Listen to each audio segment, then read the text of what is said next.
All right.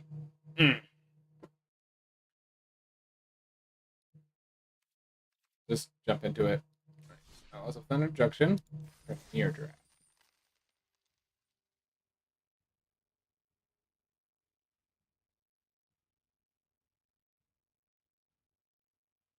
Hey everyone. Welcome to more Alice of Thunder Junction. Hey everyone. Welcome to another draft at Outlaws of Thunder Junction. We're just gonna jump right into it. Wow. We really are. Okay. Focus. See what is available. So last time we did a good old Rakdos deck that just beat down our opponents, specifically with this exact same starter. So that's pretty good. That being said, Pest Infestation might be the better starter pick. This honestly was just a 3-mana 3/3 a lot of the time. This is 3-mana destroy an artifact. Like the fact that this is like it's destroy up to that many artifacts or enchantments, then create twice that many. That means any artifacts or enchantments get board cleared, and then it's a board swarm. So yeah. How's it going, Lambodroid? Feel free to chill and relax. We have two. Okay, so we have like 3 green cards that all are like multicolor, so that if we go green, there is other support tools. So there's a whole theme that I'm not sure. Green is going to be the most competitive color, so I'm not sure we're going to get more back. But Karvik last time was just a 3-mana 3/3, and this is just, it's a single green mana. We can splash this and play it on turn 6 with our blue-red deck or whatever. Scalestorm Summoner is also really good. But here we are. Alright. Despawn Outcaster, Skewer the Critics, Badlands Revival. Throw for them from the saddle. I hear a lot of people saying that this is the best common in the entire set. I'm willing to respect it very much. It's a kill spell, it's a pump spell. It's 2 mana, does a lot. Despawn Outcaster, I'm perfectly fine with if we just want to keep it safe. Throw from the saddle is also good. Badlands Revival, I am genuinely considering, do we just want to jump into Badlands Revival now? We know there is one already rotating around the table, but so it might be worth jumping into this now, saying that, hey, there's possible we get another one, and it's just like it makes sure someone isn't like, oh, I'm green-black, because all the options are there. So I think I actually picked the Badlands Revival over the Despawn Outcaster. That is a tough pick. I just think this card, when I drop it, is going to win the game. I'm willing to speculate for the stronger card. Surgical Distraction, not really for constructed. Deserts do a pretty good black. Blood Hustler, though. Blood Hustler has won us games. It's good as an aggressive card in the crime decks. It's good as a control card of just like, hey, having a way to constantly drain the opponents and have a bigger and bigger threat. So yeah, I think it's just Blood Hustler. Pretty awesome that black seems pretty open. We'll probably end up tabling the Black Snag Buzzard or the Reach for this guy, neither of which are particularly good, but hey, it's something. Con the Crossfire is kind of interesting, but not really us. Again, Surgical Distraction for constructed, not for limited. I do like Razzle Dazzler, but let's just, if we're getting green-black, let's go green-black. No reason to overthink things. High Noon, fun card, not really where we want to be. Wow. All right.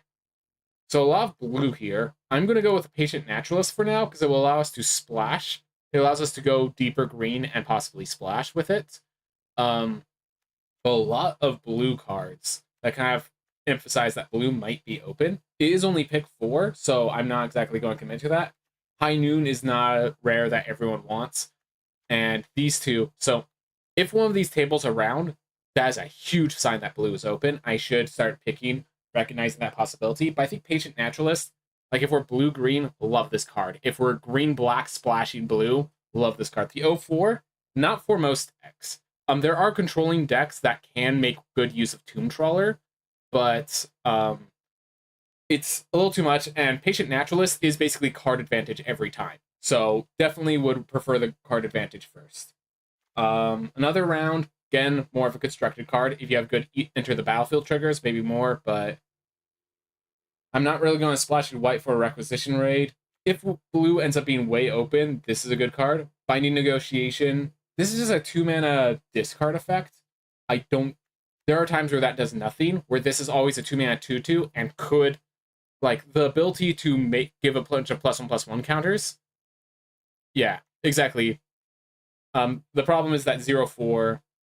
Yeah, it just, the effect is for very specific strategies, and we are not it.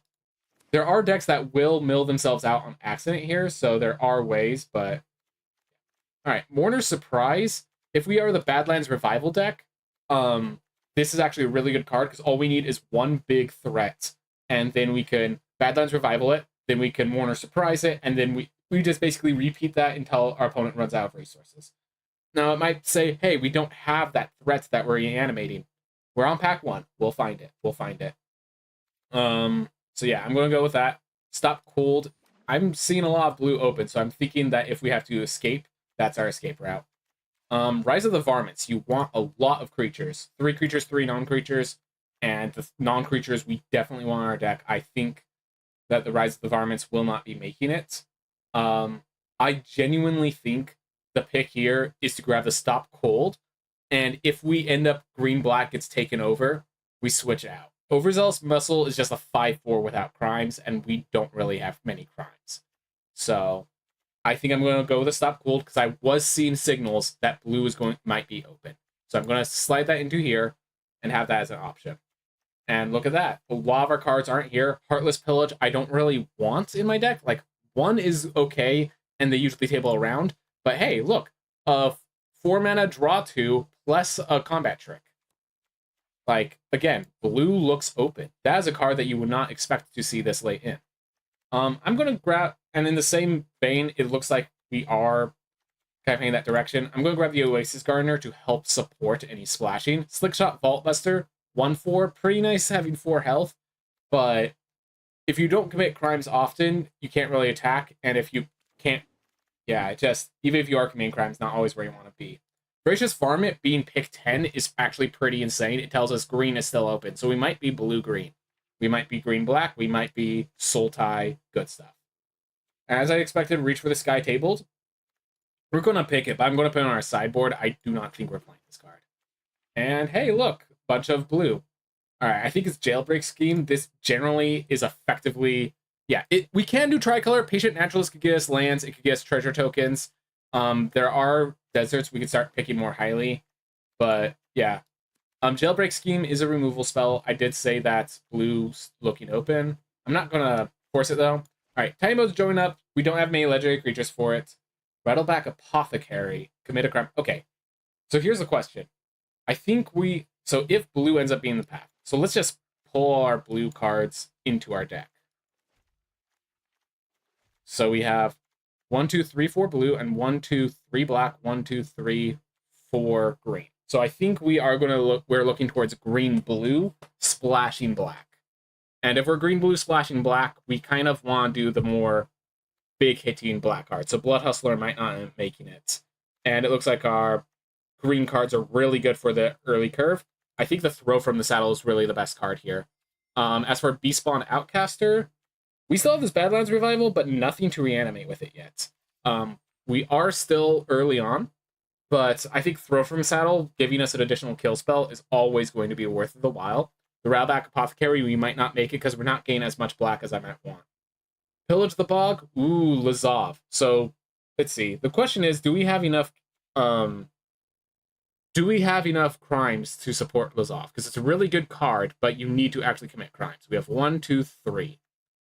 Maybe 4. Maybe 5.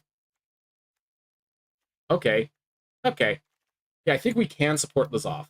And even if this is just splashing Lazov, that's good enough. Pillage the Bog gets us the exact card we want, but this is always a tempo negative play. So if we don't have a bomb to pull out, Pillage the Bog does not make sense in our deck. Meanwhile, Lazov is actually the bomb we'd want to pull out. If we could get it with just a few crime effects, 3-mana 2/5 is really difficult for people to climb over. And then just the fact that it keeps getting bigger, great card.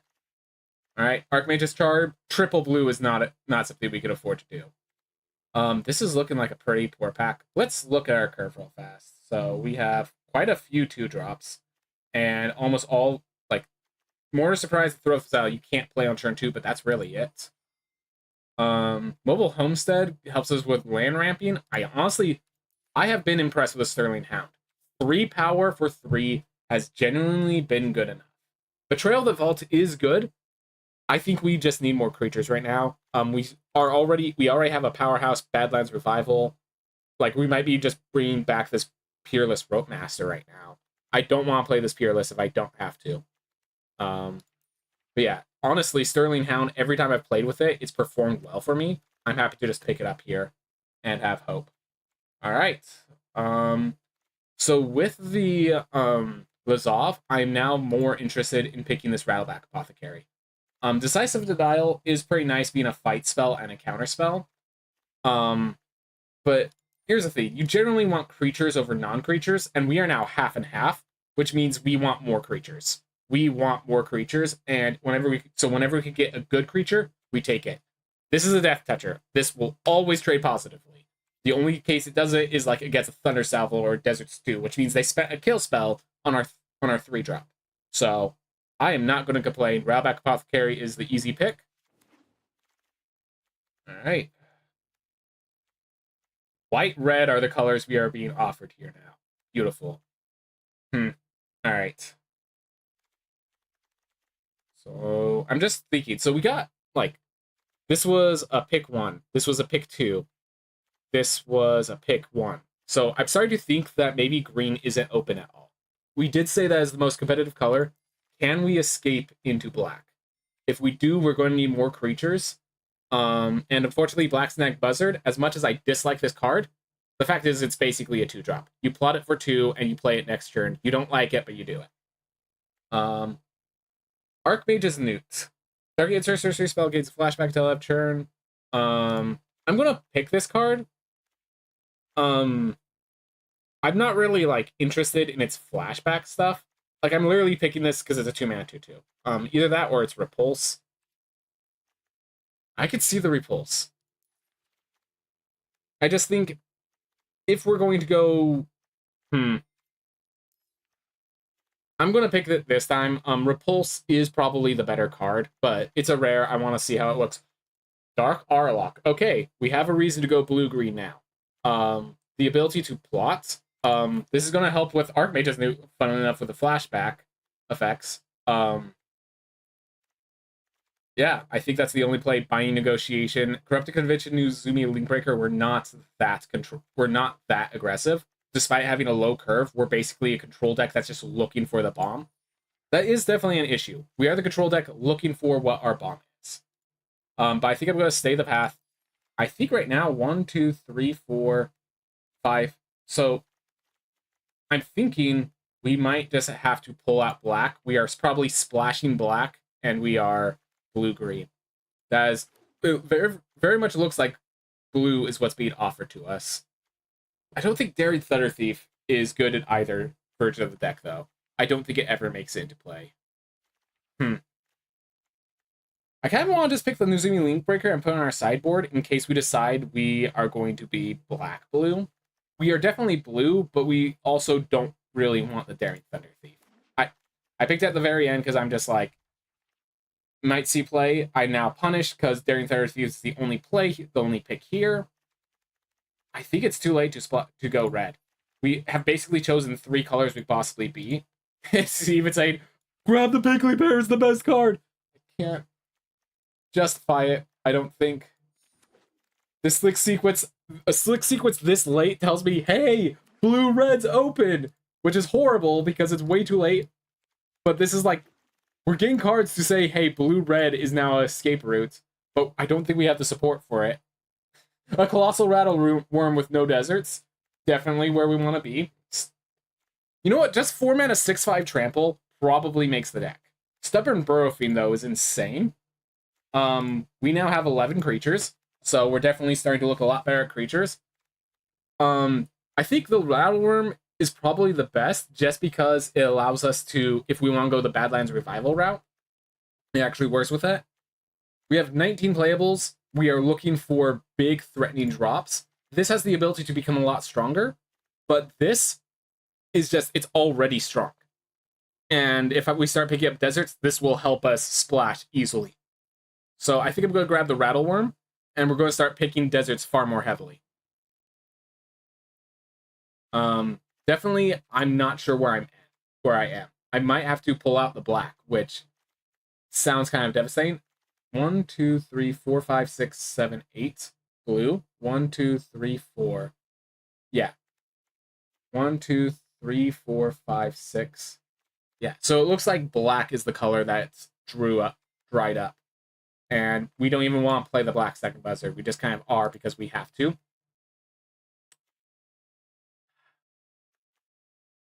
All right. Despawn Outcaster, Patient Naturalist, or Intimidation Campaign. To be clear, Intimidation Campaign is why you play blue-black. 1. Yeah, I don't think we have enough crime triggers to justify the Intimidation Campaign. The Intimidation Campaign is amazing, but I just, like, this is the natural pick. This is a controlling deck. This is how we get to our late game. I think we have to pick it. I think we have to pick it. Because we need more of this top end. We have, like, amazing Badlands Revival and stuff, but we don't have the top end. Smuggler Surprise doesn't work. Great card doesn't work for us. So this is 3 mana, draw 2 cards, creatures with power 4 or greater, gain abilities. The other ability to drop creatures doesn't really work where we're at. I think I picked the Hard Bristle Bandit or the Raucous Entertainer. Hard Bristle helps us ramp into the cards that are more difficult. Because we have so many black symbols, I definitely think I'm choosing the Hard Bristle Bandit first. Consuming Ashes being a kill spell is worth recognizing. We are in... This is a difficult... I'm in a difficult spot. Another Jailbreak scheme is not a bad idea. I don't think we can escape any of the colors. I think we are splashing black, though. I think here, it is a very easy Festering Gulch. We need more color splashing. This is both of our colors. This is a crime synergy. This allows the Rattle Worm to actually search by library for a desert. I think this is exactly what we need, and we already have 21 playables. So this is what's going to make our deck. This is going to help us get to where we need to go. All right, Festering Gulch. Very easy pick. Nimble Brigand. I think, okay, so 1, 2, 3, 4, 5, 6, technically 7, 8, 9, 10. Okay, so we have 10 ways of committing crimes, and if this guy hits, it draws us. It's a consistent. It is a consistent card draw engine. I think that is worth putting the Nimble Brigand in here. We still need just a big creature, I think.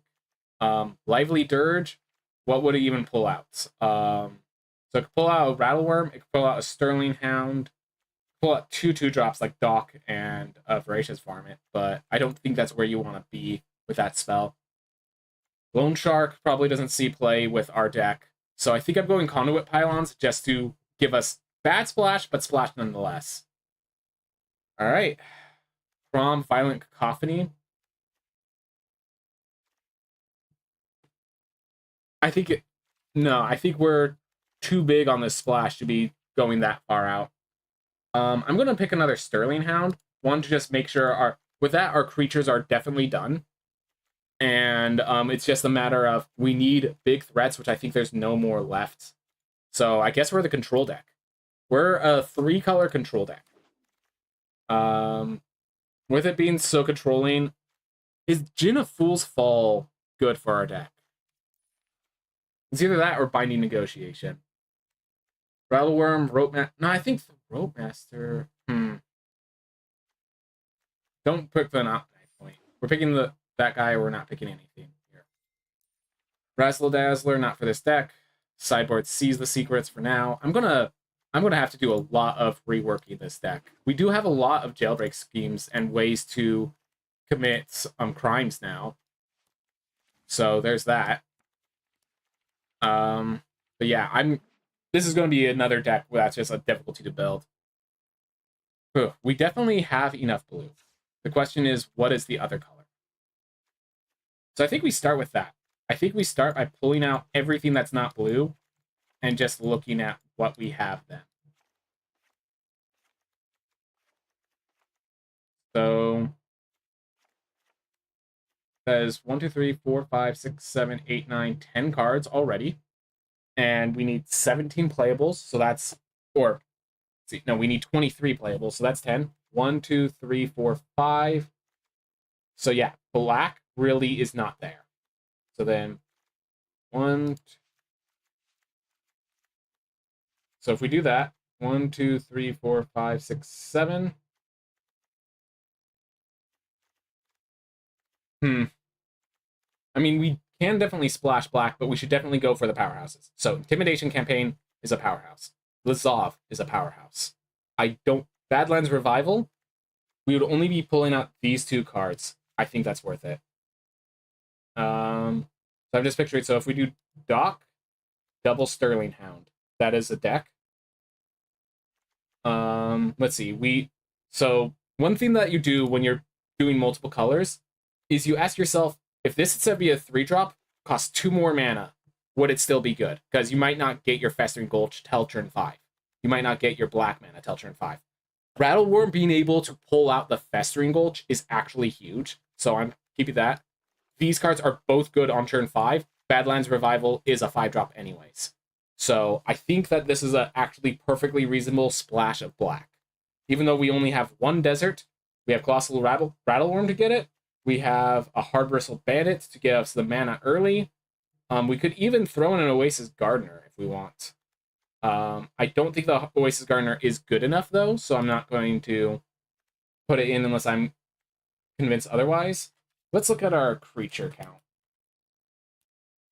1, 2... Oh, I can click here to see 12. So that we have 12 creatures, which feels pretty good, especially with a Badlands Revival to bring but some back. Really good early game with that. No mounts for throw from the saddle, but we could just use it as a kill spell. So 1, 2, so this is 3 basically stall cards. They put a card on the bottom of their library, and it allows us to get a sneak attack with Peerless Ropemaster or something. And so that's 3. If you treat that as a kill spell, that's 3, 4, 5, 6 kill spells. Then we have 2 a counterspell, a combat trick, card advantage, situational destruction, situational board explosion. Like, I think this is good. The only thing I'm like really questionable about is the Badlands Revival, because it basically only has 2 hits. Our creature, so yeah. One thing we need to consider is, what is our win condition? How do we win the game? I think the answer is Intimidation Campaign into just getting enough card advantage to Jailbreak scheme them out of the game. It's using Badlands Revival to bring back Peerless Ropemaster and a Lizov, or a Peerless Ropemaster and a Stop Cold into our hand, and we just keep knocking them right back off the board. We definitely want the 17 lands, because a lot of these plays are kind of, even though we have a small curve, I think our average is 2.5. The fact is, we do really benefit from the expensive cards. This we can treat as a 6-mana card. Badlands Revival, like Intimidation Campaign, every time we bounce that back to our hand, that's 3 additional mana we can spend. Pest Infestation, every single one of these 1-drops are spree cards. So this is actually a 3-drop at minimum. This is actually a 2-drop at minimum. This is actually a 2-drop at minimum. And this is at least a 3-drop. Suddenly, this curve looks a lot sharper. 12 creatures, which means that reanimation is necessary to get us to our creatures. I think Sterling Hound is good enough for the splash. I think the fact that it will allow us to surveil into the correct lands is good enough. We don't need the Oasis Gardener.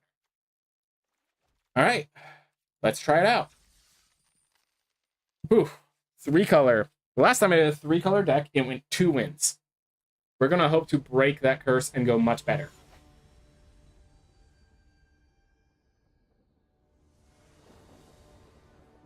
All right. So this is one of the themes of, we get a black card. We're not 7-0 incoming. Let's hope. All right. So I'm going to keep this because it's a black mana from Lizov. It's a green mana from Rattleworm. If they end up playing a card that makes us discard, we can discard the Rattleworm and go get the land that does both. On turn 2, we're holding up a from turn 2 onwards, we're holding up Phantom Interference until they get enough mana for a threat. So I'm honestly really good with this curve right now. And we get another green. So now we hold up Phantom Interference if we need to use it. I am not threatened by a Bristleback Sentry. I now have a Metamorphic Blast. I'm hoping to save that for much later. I'm planning to Phantom Interference their 3-drop, because I still have no play this turn. And their Bristleback Sentry can't attack anyways, so might as well. Are they going to do a spell to pump it? Oh, they're going to plat the Buzzard. Okay. Alright. Do I want my Rattleworm to be my first creature on the field? There's an argument that we go Rakkus Entertainer, and yes, I like that. So here's the theme. They're plotting, they want to spend kill spells freely. I'm going to play Rakkus Entertainer because I want this to be the one that dies and allows us to still hold up Phantom Interference. So if they don't play anything this turn, sucks to be us. But this honestly puts them in an awkward position, which is where we want them to be.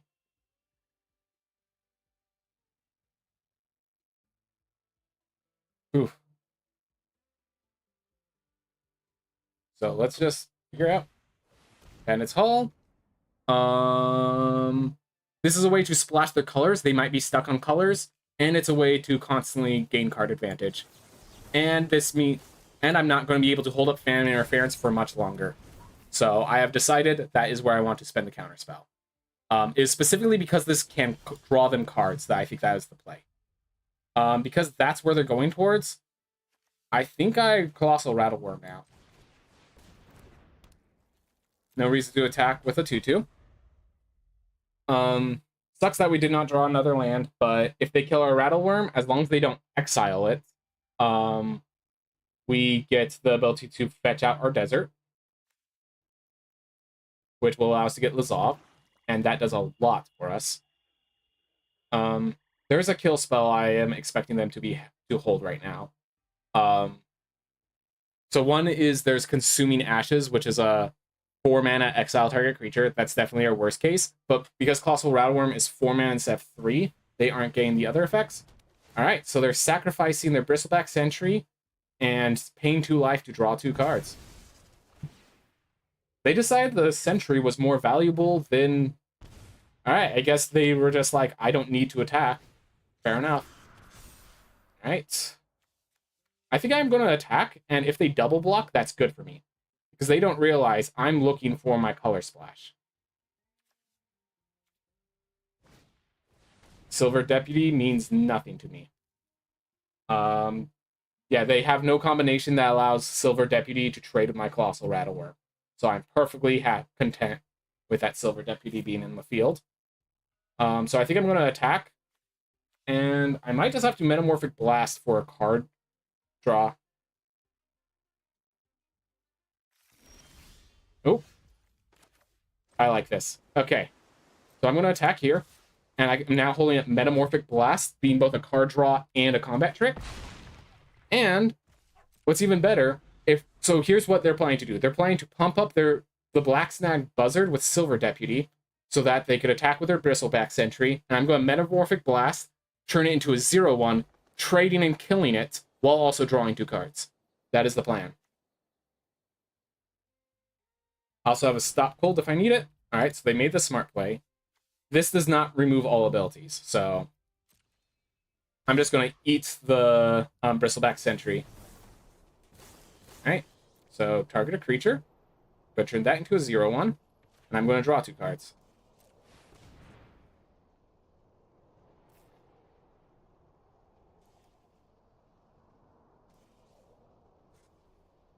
Even if they Snakeskin Veil or something. Alright, so they clear shot that guy. Fair enough. I respect it, honestly.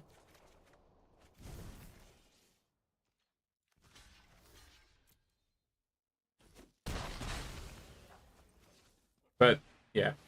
I'm not too worried about the situation we're in right now. We do have 2 kill spells plus Lazav. Exile it from your graveyard. Alright. So I think I play this. I play... Okay, so I can dock Arlok. I could turn into a 3/4 with Rakkus Entertainer. And then I could throw from the saddle, killing the Black Snag Buzzard. I think that's the play. Might be a little premature. It might be a little premature on the throw from the saddle. Let's see. They're at 2 cards left. We're about to play Lazov. We're playing Lazov next turn. I think we're going to save the kill spells. And holding up the mana, in case you're wondering, makes them still believe we're holding up the Disruption card, the Phantom Interference. So they will try to, if they have like Bonnie Paul, they might not feel comfortable playing it, which is the exact position we want them to be in. And now they don't even feel comfortable pumping it or doing some sort of interaction because they don't know what I'm holding up. And that's exactly where you want them to be.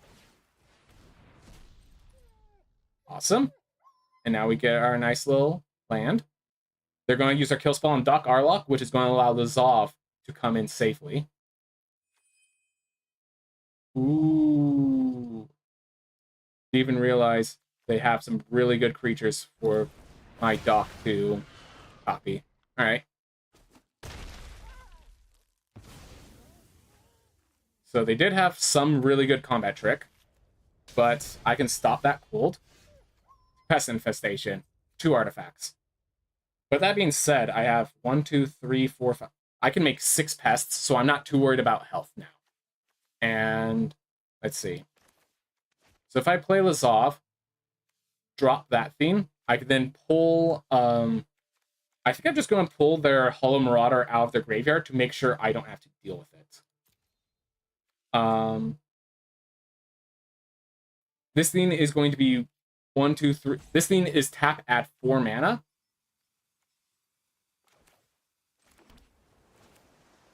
Hmm. 1, 2, 3, 4, 1, 2. So let's see. I could tap Rakkus Entertainer, turn that into a 2/5. Then I could throw from the saddle, eat a creature, and allow it to kill the Selva. I think I'm just gonna. I think it is worth pumping this because I can't play multiple spells. But I think I'm just going to end the turn here. And if they attack, I can stop. Or if they go to attack, I can stop cold a creature, turn this into the 4/2. And with 2+1/+1 counters, the 4/2 can block the Black Snag Buzzard successfully. Leave them in an awkward position. Because, yeah, I don't think the mana matters too much when they have only so many ways to get through.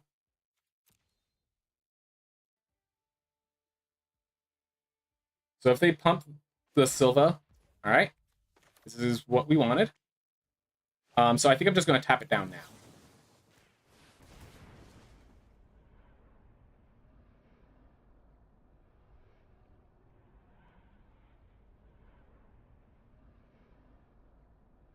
And they're going to tap it for mana. But I don't think all that mana is going to help them unless they have their own Pest Infestation. Smuggler Surprise. Alright, so they get a Hard Bristle. And so this is why I wanted to do it, because I thought they might have a creature that they could play. It might have been better to wait for later, but to make sure they can't cast a creature spell, but it's fine. They only have a Lonely Oreo in their hand, so the biggest power is this 3/2, which means turning our guy into a flyer to just basically say, this turn you can't attack with it, is exactly where I want to be. Because this stops the Black Snag Buzzard from attacking, and nothing else has a profitable attack.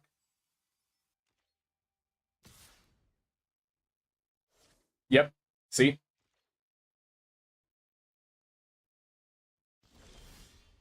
Alright. So now, 1, 2, 3, 4. Okay, 1, 2, 3, 4. Okay, 4, 5, 6. I think that's the play, just because it makes so many threats. So, 1, 2, 3, 4, 5. So, X equals 3 is what I want. Oh, it gave it hexproof. That's why they did it. I didn't even realize that their creature is still around. But yeah, I'm going to do this. I'm doing it by -1, specifically so Raucous Entertainer could give a +1/+1 counter on all of them. There's nothing they can actually do.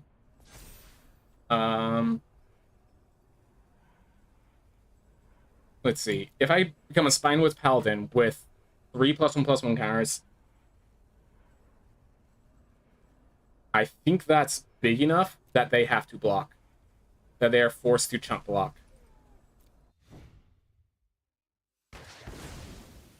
And they're losing at least 2 creatures. But yeah, here's why I want to do that. Now I have an army, and that is 12 damage just floating on my side of the field, plus I just attack them with a Trampler. So they are now in a horrible position thanks to that maneuver. So they now have to double block, and the trample damage still gets through, so they can't really counter-swing me very well. And, yeah, they can't counter-swing well. They're taking a bunch of damage. Like, sure, they kill my guy, but they're very low on health. Like, I think I'm presenting lethal on board right here. Yeah, so this is 12, 11, 10, 9, 8, 7, 6.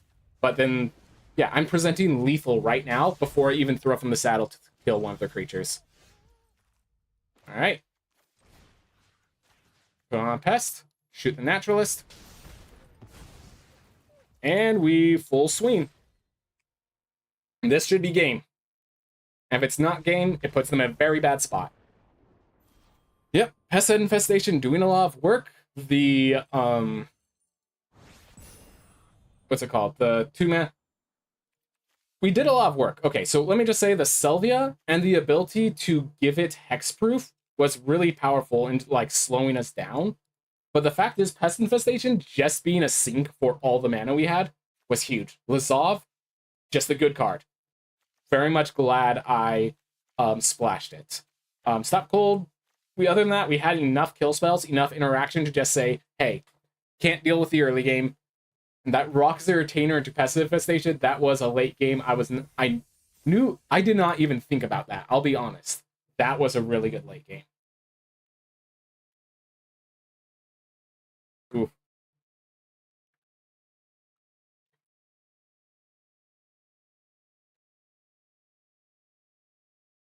Yeah, Pest Infestation is good. Who would have thought?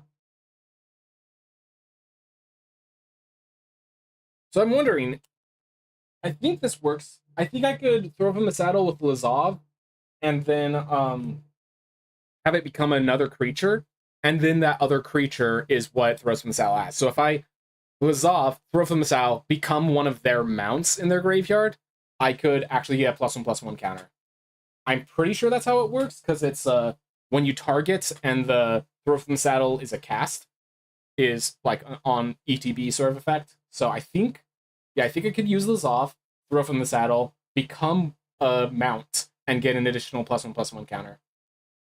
And attack with the mount's power instead of Lazov's 1. I think that is something I could do. Conra. Oh, beautiful. Alright, well, it's a draw. So that's the thing that happens. I don't know what the cause is. I think it's one person disconnects while they are looking for a match. But, yeah, sometimes it just kicks both players out as a way to protect from the situation. Alright. I go first. I do have to play the Festering Gold turn 1 so I can play my 2-drops. A little unfortunate, but that is preferable than not being able to play my 2-drops. I do not like the amount of land we have, but we have a Surveil trigger. So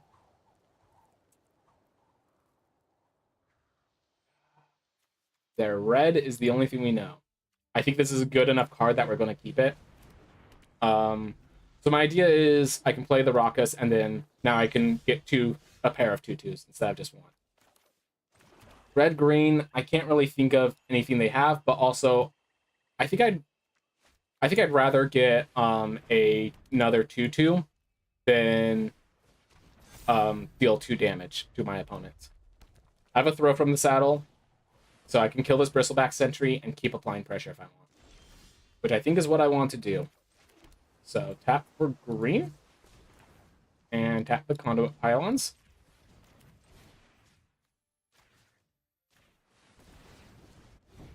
And let's just keep applying pressure. And let's just pray we're done drawing lands. Because we have all the mana fixing we need for the rest of the game, I'm pretty sure. Prickly Pear doing some work. Thank you, Colossal Rattleworm. Awesome, so I just realized that was flash speed. Oh well. Anyway, 7/6 trample seems pretty good. Unfortunately, both of our deserts have been pulled out, and this thing only searches for deserts, right? Yeah, all our deserts. All right, 1, 2, 3, 4.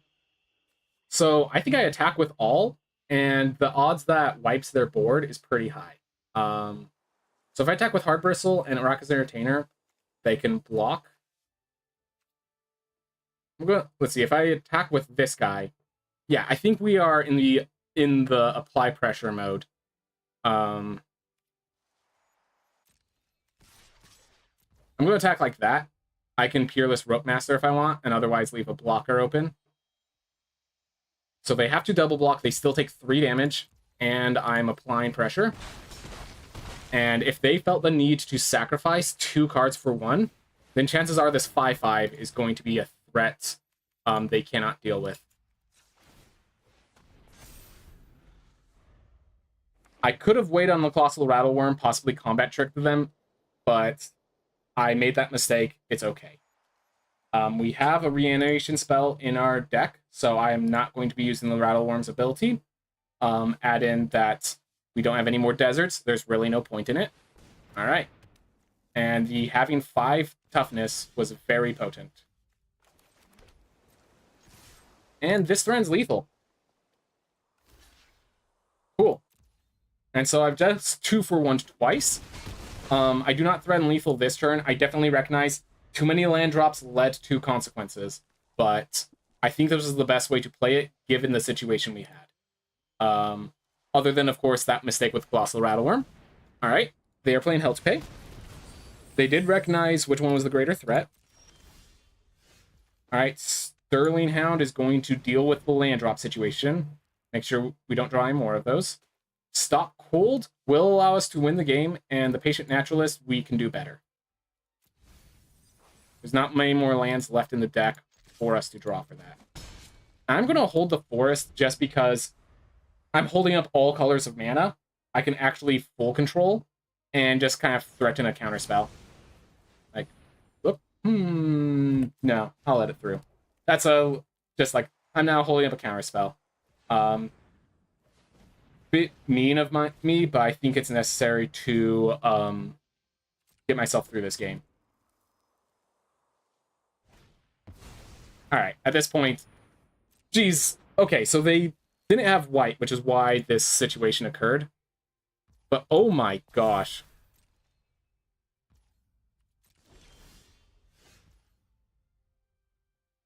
Well, they're back in the game. So first strike Lifelinker. So I think my best bet is Stop Cold, attack with the Sterling Hound. They are forced to block with either the Tumblewag or the Wily Duke. If they block with the Wily Duke... So yeah, the thing is, we have to stop this Lifelinker. Alternative, we wait till next turn, we let them try to saddle the Seraphic Steed, we Stop Cold it then, and then we get our way back in, but they now have a card draw engine and a power engine. We need to get rid of one of those.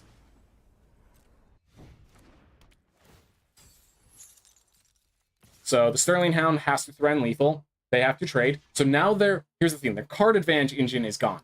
Only Tumblewag is still a threat that we have to deal with, but at least is our only threat we have to deal with right now. Is a ever-growing threat, but they can't attack with it as long as we have the situation under control. And there it is. All right, put +1/+1 counter on this guy, and return this to the top of their library. Make sure to tap this for blue.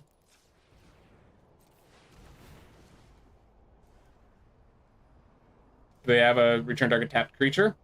They can't counterspell with... The only counterspell is for 2 mana. That should be game.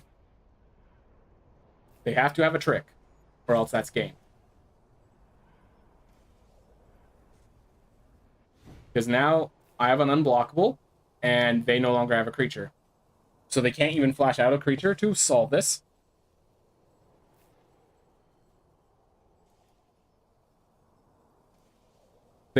Their Ornery Tubbleweck's probably going back on the top of their library, but it's like, they are in... I don't know how they get out of this situation, quite simply. Okay,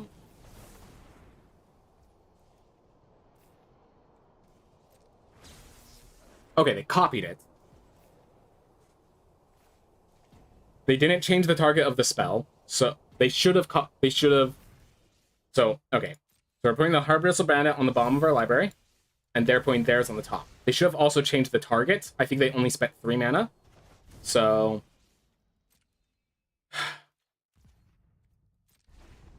that was bad for us. But at least we didn't get absolutely blown out. So the way I could have beat that? No, because they could have... If I just targeted only my creature, they could have changed the target over to Ornery Tubbleweck, so it still wouldn't have been a victory. I'm going to save this for when I get a creature.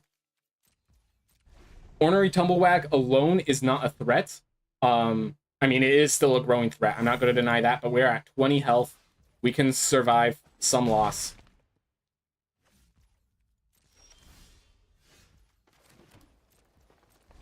We are holding the land in case... I mean, they have 1 treasure. They're already white. Who knows? They might be splashing another color as well. But yeah, if I can Jailbreak Scheme it on a better turn with a creature in play... So yeah, this next turn, I unfortunately have to bounce the Ornery Tubbleweck. I have no choice.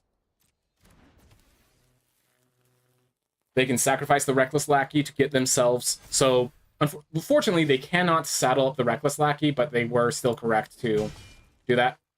So, unfortunately, now I have to play the Jailbreak Scheme just to bounce the Ornery Tumbleweck and make sure it doesn't kill me. So I play Doc Arlock.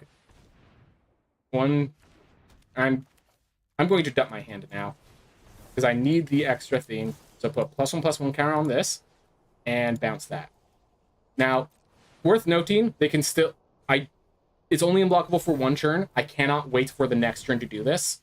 So that Reckless Lackey is still a threat I have to deal with. If they make the mistake of sacrificing it now, I will take advantage of it.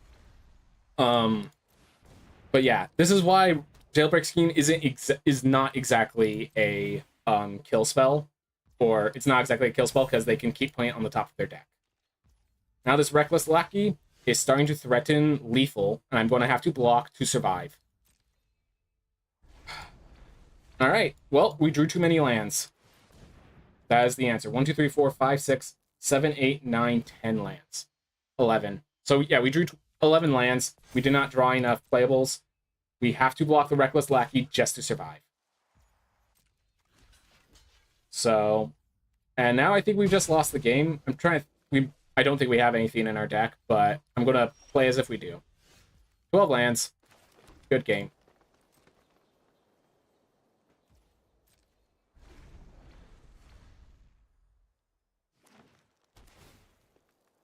Alright. Yeah, I do like to let our opponent resolve all their stuff. But yeah. Are we here? Okay. So unfortunately, yeah, So to put simply, we were winning really well when they were stuck on lands. Then they played a Hell to Pay, giving them all their whites to play Wily Duke, Seraphic Steed, and Ornery Tubbleweck. That was the turn that ended the game. The fact that we were 1 turn away from winning multiple times despite that. So the correct answer was we don't bounce their Ornery Tubbleweck. We just Jailbreak Scheme to give ourselves +1/+1. Even if they switch the target, the next Jailbreak Scheme wins us the game. That was the win. But how are we supposed to know that? How are we supposed to know that? Ah.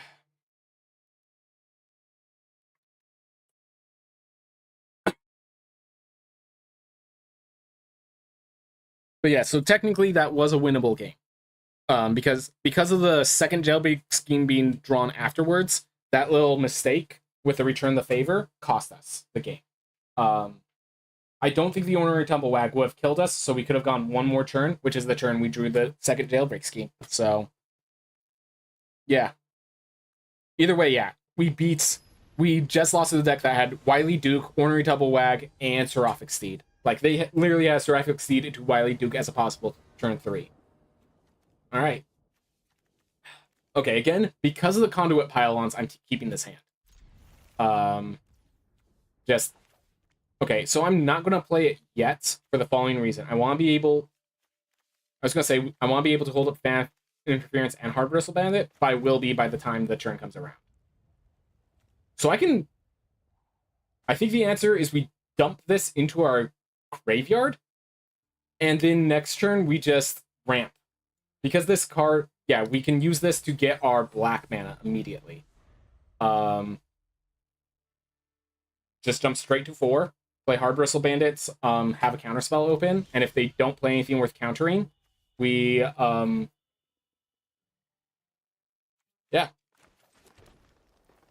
And I think I just play the Bandit right now, though, because the Colossal Rattleworm is going to give us, our black mana, and it's going to commit a crime when it comes into play.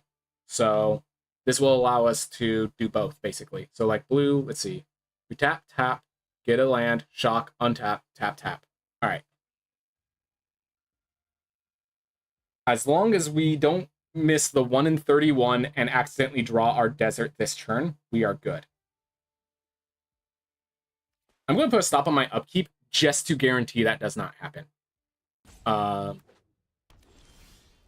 yep. So this is our draw step. On our draw step, I'm going to do this just to make sure we do not accidentally draw this. Resolve. Cool. Now we draw. We do our main phase. And 2 does not... There are no case where 3 is better than 2. So we now hold up Phantom Interference. We can just choose not to play it. We have Jailbreak Schemes. We have Stop Colds. We have plenty of actions in case they play another card. They Mirage Mesa for black while playing a black. Hold up. Why?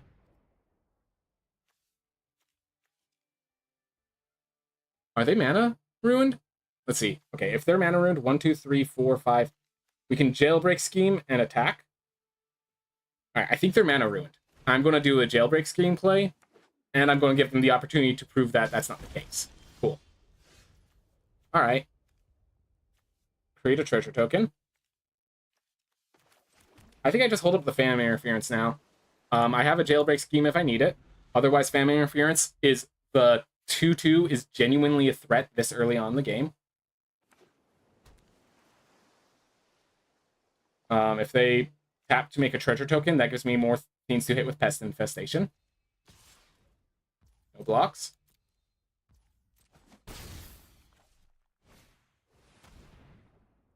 I think I forced them to use their mana. So, nah. Let's see if they play another card. Alright.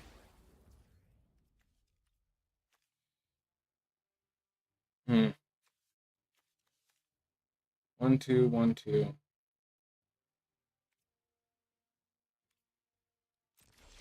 I'm playing this a little poorly, but I think it's alright. So now we're basically trying to hold up the right opportunity to do something. Now we're holding up Metamorphic Blast alongside Phantom Interference. So the reason I'm not Phantom Interferencing is, one, those counter spells while they're holding 2 mana oak doesn't make sense. Yeah. That plus some additional things. So now we can do this. This becomes a 0/1, which means we will trade and kill it. And we now have an untapped Hard Bristle Bandit, is the hope. And we're still holding up the Phantom Interference in the case that they have any combat tricks against this. As well as being able to pay for the Phantom Interference herself.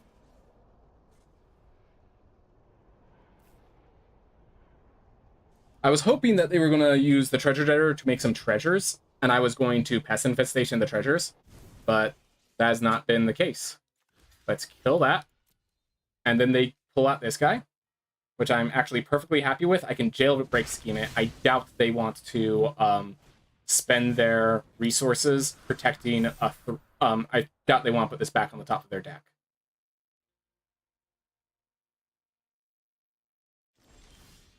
Alright, Badlands Revival. Pretty good card. Right. So I can jailbreak scheme for 1, 2, 3, 4, 5, 6. Still hold open.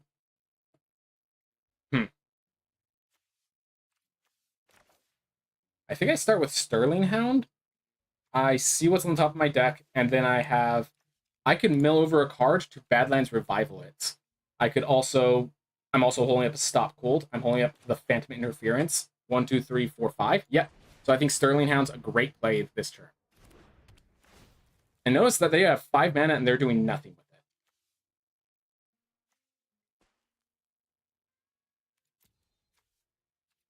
Honestly, this Archmage's Newt might be really good to play. I actually like this. I think Archmage's Newt into Sterling Hound is perfectly acceptable. I just need to look. Okay, so what's our next turn? Our next turn is Archmage's Newt. I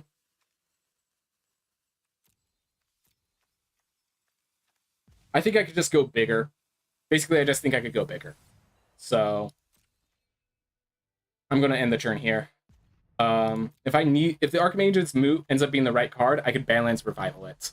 And the fact that they just spent 5 mana do nothing is really valuable for us. This Black Knight Buzzard, okay, we took 4 damage in the air. Tragic. Not gonna deny that. But we are holding up a Phantom Interference. We have counter spells. Like, they are constantly playing scared of this Phantom Interference. It would probably bear for them to just play into it and force my hand. But they have chosen not to.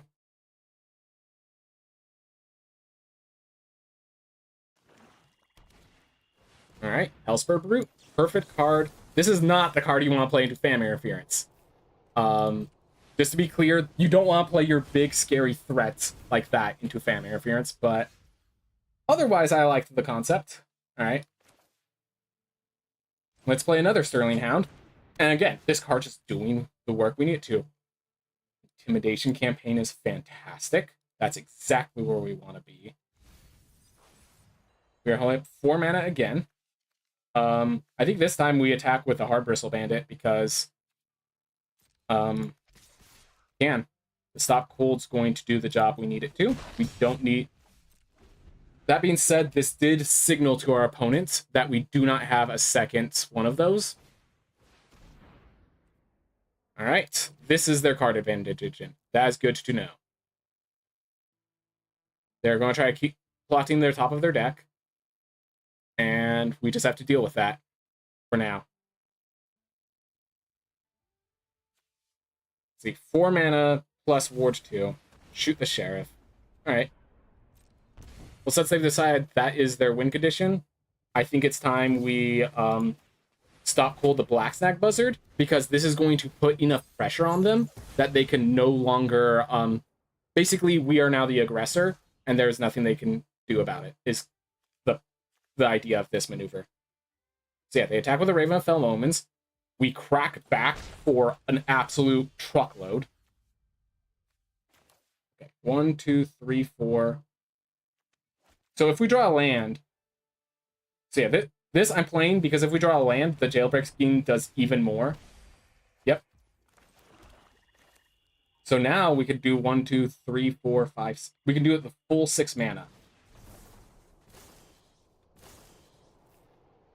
And I'm going to put a +1/+1 counter on the Hard Bristle Bat because it's going to come untapped. And then they just put themselves in a very bad spot.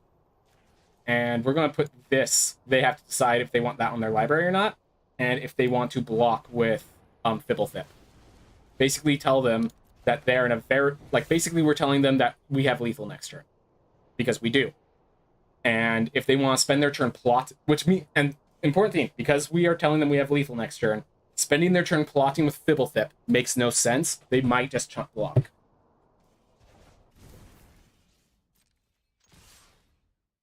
And at any point, we have a pest infestation for 1, 2, 3, 4, 5, 6, 7, 8. So yeah, we have an X equals 4 pest infestation, making 8 pests at standby. And that's at standby. All right. As well as the Badlands Revival, which can bring back the Newt and the Naturalist. This has gone, I think this has gone really well for us. The fact is, there also seems like they're splashing red, which is something that they're just not in the position to do. All right, so they just decide to attack. Nothing's an artifact or enchantment. We start with the Intimidation campaign. Let's see what we draw. All right, I think we just attack with both Sterling Hounds. They have to deal with it somehow. And then, yeah, I might just Badlands Revival for 2 Sterling Hounds. Honestly. Yeah, Sterling Hound and the, let's see, how much mana is this? So I will have 2 left. Which means, yeah, I could play the Doc Arlock, so let's return the Sterling Hound to the battlefield. And the Archmage's Newt to my hand? Or the Patient Naturalist? I'm going to do the Newt. And we can Surveil 2 now. That's a beautiful card.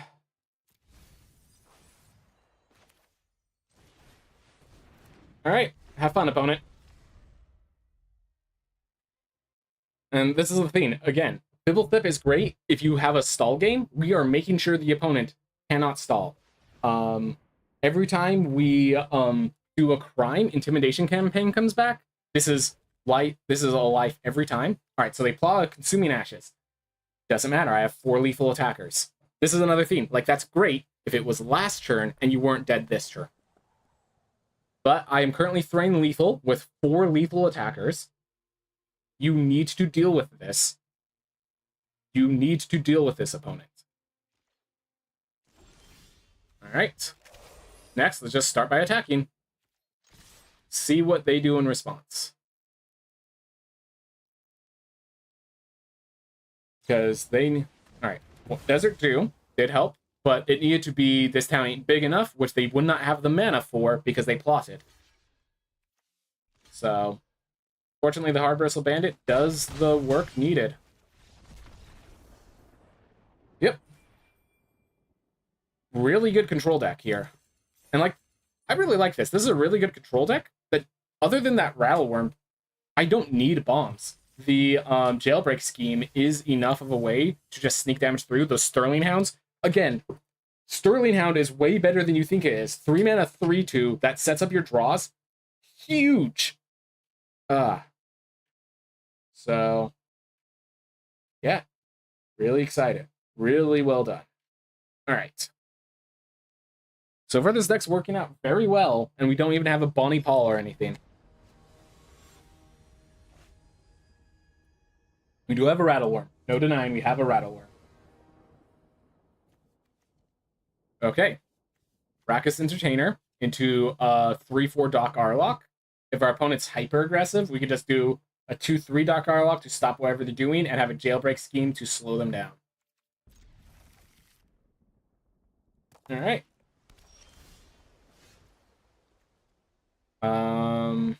I think we play the Gulch on 1. There are cards that kind of incentivize us to want to hold this for a crime, but I think just making sure we get our lands properly is the better way to do this. Oop. So Conduit Pylons into Rakkus Entertainer. They might have a Thunder Salvo, but they might also have a Disruption Protocol. I will play Rakkus Entertainer into either. That probably looks really weird, dumping the island.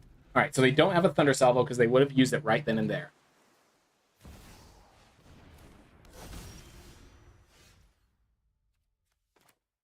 I will at least say I'm impressed. I will at least say I'm impressed. I think I used the Entertainer just to keep our creatures big and intimidating, not to get 4 points of damage in. I think making a 3/4 and a 2/5 is more imperative. Alright, so we're going to start by attacking with Doc. They're So right now they are holding up endless card draw, but this endless card draw costs them a bunch of mana every single time. So like right now, they have to counterspell this. There is a 2-mana counterspell. They have ways of dealing with it, but they have to. I am forcing them. I am forcing the situation. If they don't do it, the jailbreak scheme is going to do some numbers. All right, put +1/+1 counter. All right, I'm gonna. See. I don't think this works, but I'm just gonna do that.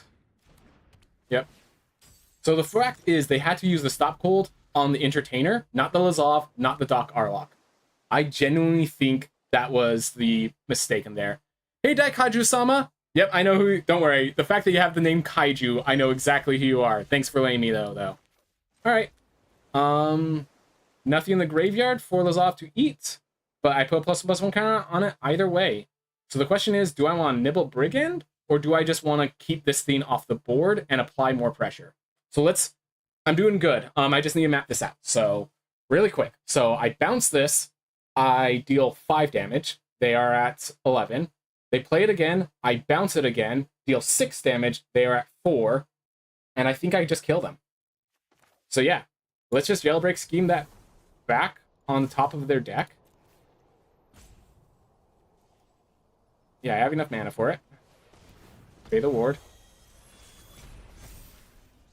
I'm going to decline to exile.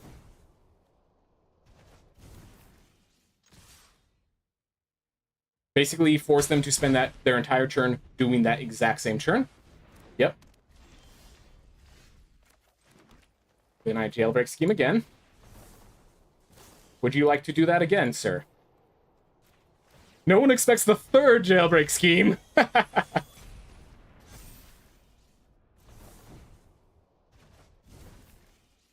And now we threaten lethal. And what are you going to play it again? Okay. Oh my god, that is probably the most infuriating thing that Punnerson has to see.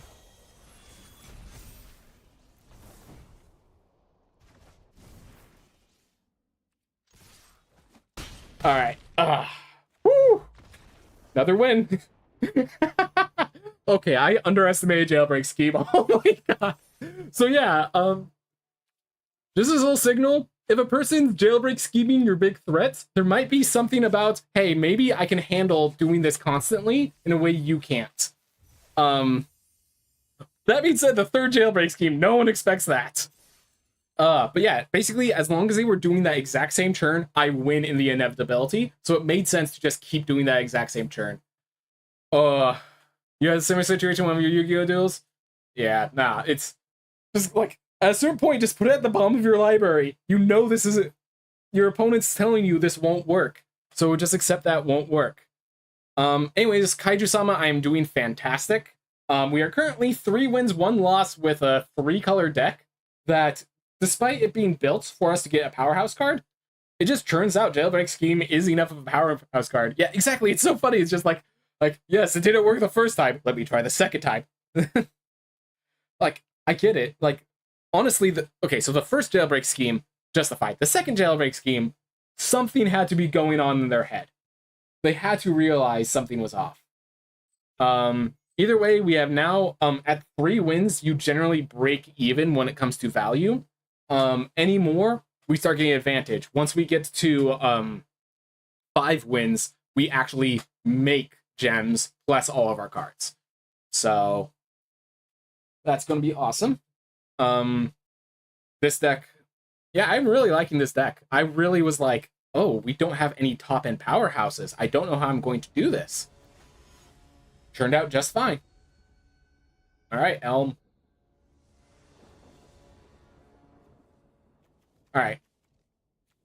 So if I was going second, I might have kept this hand, because that would give me 3 draws at any land for Sterling Hound and a black land for Lazov.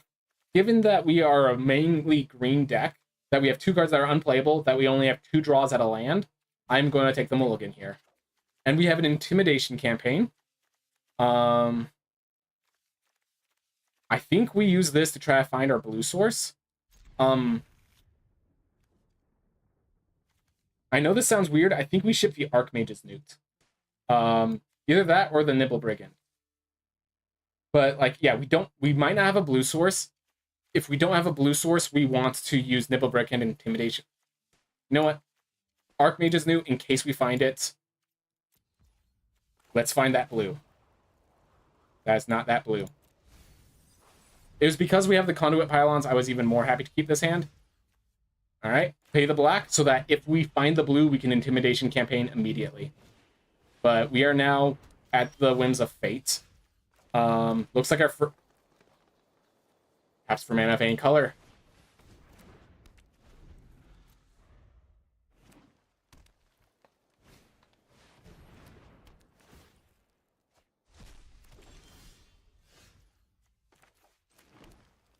As long as you have control desert, we control a desert. Alright. Well, we're in a sucky spot. So we unfortunately have to let that Spruce Tall attack.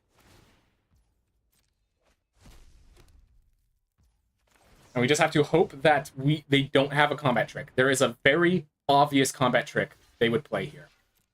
If they have it, there is a very obvious 2-mana white combat trick. That's not it. I'm okay with this trade. I am perfectly happy with this trade. Because now these guys don't have double strike. I am no longer happy with this trade. Oh man. Okay. I am now okay with this trade. So let's see. Play the forest. I have to tap these two for Phantom Interference. I have 2 mana left over to use the Rattleworm. Unfortunately, that is going to be our turn. We have to counter this. 1, 2, okay, so I can attack. They will be forced to block with Honest Rusting, or else I Badlands Revival the Rattleworm back into play. Oh, they can block with the Ox. I just realized they can block with the Ox. They don't. That is very good for us, because now if they try to play their Bruce Tarl... Oh.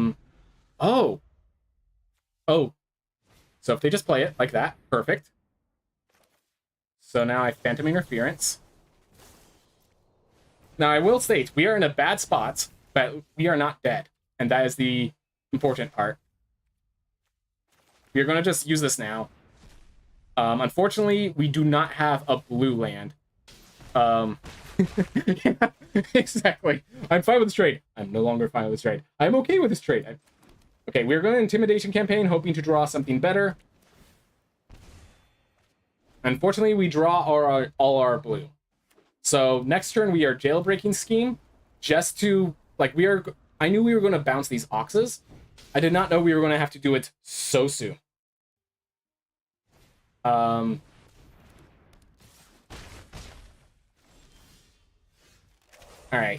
I think we have to bounce the Spinewoods Armadillo. So let's see. 3, 1, 2, 3.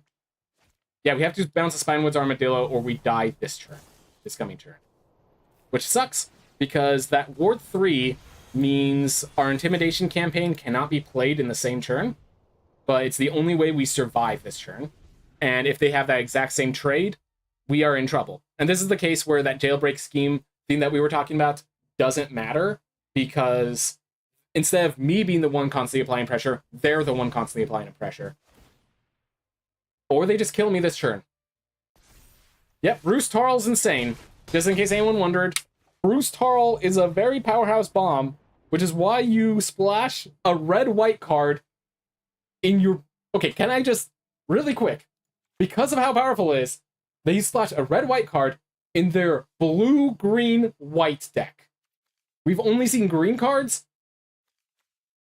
We saw... Okay, so they were 5 color. I will just state, our opponent was 5 color. But thanks to this Hard Bristle Bandit, they were able to play a turn 3 Bruce Tarl, if I'm correct. Have an Honest Rusting to bring it back. That was a very ambitious decision to go 3 color with this. I mean, they're probably not even... Well, I mean, you have 2 green-blue splash lands. You don't play Botanical Sanctum if you're not blue as well. Opponent, man. Elm was ambitious, and this fight, it paid off. Really relied on that hard bristle bandit, but they got their reliance. And yeah, all of their cards were pretty good. So there's that. Also, the Bruce Tarl. Also, another thing, that Bruce Tarl hit a land every single time it triggered. If that Bruce Tarl missed one time, that is one less Ox in play. If it missed both times, I don't think they would have had the cards to play. And, yeah, I think a lot of things went well for our opponents. Also worked while we mulligan, so. Alright, we have Gracious Varmint into Sterling Hound. If we draw blue, we also get a Doc Arlock. That being said, the color splashing, we are starting to see the pain and suffering that comes with splashing 3 colors. It is the nature of the theme. Alright. Either way, we have our green. Green is our core color. Sterling Hound is, I still stand by it being a very useful card. Barrier Strix, okay, so they deal me 1 point of damage. So this Raven, because it only triggers once, is not very intimidating. That has been my experience. Yeah, we are playing the land because we want to be able to Sterling Hound. We are attacking because we want to see them use a trick. Alright. You're going to counterspell this? They are holding something, so it probably is a counterspell. I think this Archmage's Newt is too late. But this blue into Doc Arlock is great. Desert Stew, there it is. Alright, so we're going to see this Ravenfell Omens has dealt 3, gained 2. So it has been doing work. There's no denying that. Alright, so they eat my Doc Arlock. Or my Jailbreak. I think they should take the Jailbreak. If, that being said, yeah, they probably don't know that the Doc Arlock is there. So I will state, opponent being able to commit a crime every single turn, pretty potent on their part. Yeah, they've had 3 crime. Every card has been Ravenfell Omens and a crime. So only so much I can do. I do think they are holding up a Phantom Interference. Oh, it could have been a Desert Stew that one turn. They now know our hand is just lands, so there's no point in holding on to them when they know what it is. We are in a bad spot because I will state, I think, let's see, their clock is 2, our clock is 4. They have the ability to draw into their win conditions. Really? They valued it that highly? They're tapped out, so yeah, I'm just going to keep going. I'm impressed that they valued... Like, I feel like they should have just saved up and on a later turn, play this for 5, bounce both my creatures. Either way, as long as we keep drawing lands, we're in trouble. Our opponent has committed a crime, not only every turn, but often on our turn. That is devastating. That is absolutely back-breakingly devastating. If I don't attack, I'm slowly going to be chipped down out of lethal. So yeah, if I attack with both, they block 1, they trade here, and then I play Raucous Entertainer, which stops the Outlaw Stitcher, but at least I slow down their pressure. I think it's worth it because they might fear a combat trick. Just like so. I am alright trading this Entertainer for the Zombie Rogue. Yeah, unfortunately, it seems like drawing too many lands. Opponent has committed a crime every single turn. I just want to be clear. Every single turn after playing the Ravenfell Omens, our opponent has committed a crime. If you have that consistent crime committing, yeah, Ravenfell Omens is amazing.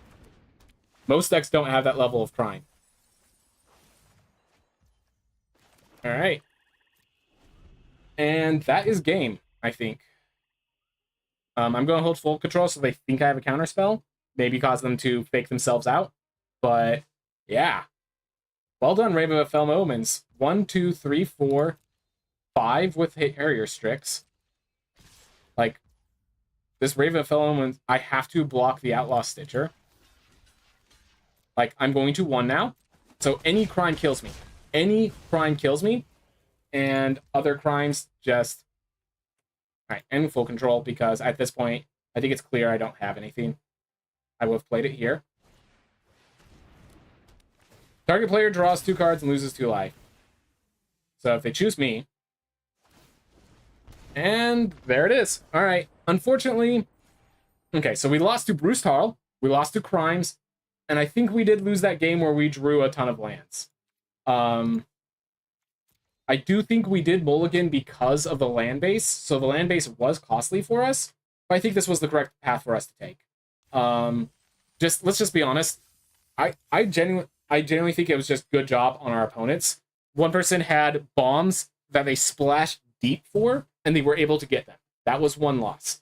Another had Ravenfell Omens, and over the course of like 6 turns, triggered it every single turn to make me lose 6 life and gain 6, while also attacking with a Ravenfell Omens. That was huge. I think that one, I can't remember what the first loss was. Oh, right, it was the Tumblewag Seraphic Steed Wily Duke turn. Right. That I could have possibly won the Jailbreak scheme. Either way, the fact is I had Badlands Revival and not really anything to bring back with it. If I were to change this deck around, I could see removing that to put in the Seize the Secrets, just make my splash a lot more manageable. We can also probably pull out the Peerless Ropemaster for a Daring Thunder Thief, but no, I think the Ropemaster is actually better. Honestly, we could have pulled out Ropemaster for a Blood Hustler. The rate we were drawing our swamps compared to our...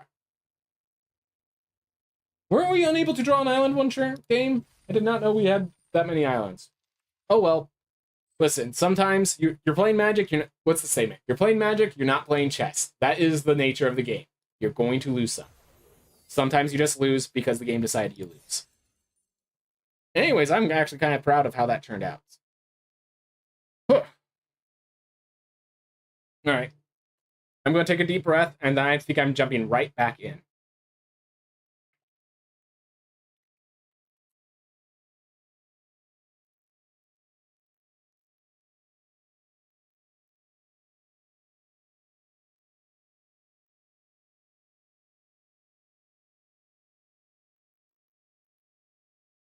Hey everyone, welcome to more drafts. Last time we played a 3-color deck, and we have a habit that our 3-color decks don't go the distance, and all our 2-color decks do. Probably just survivorship bias, but worth noting that splashing can be difficult. Then again, our last deck only splashing affected 1 game where we had to mulligan, and that game was lost more based on the opponent's good plays than our bad plays.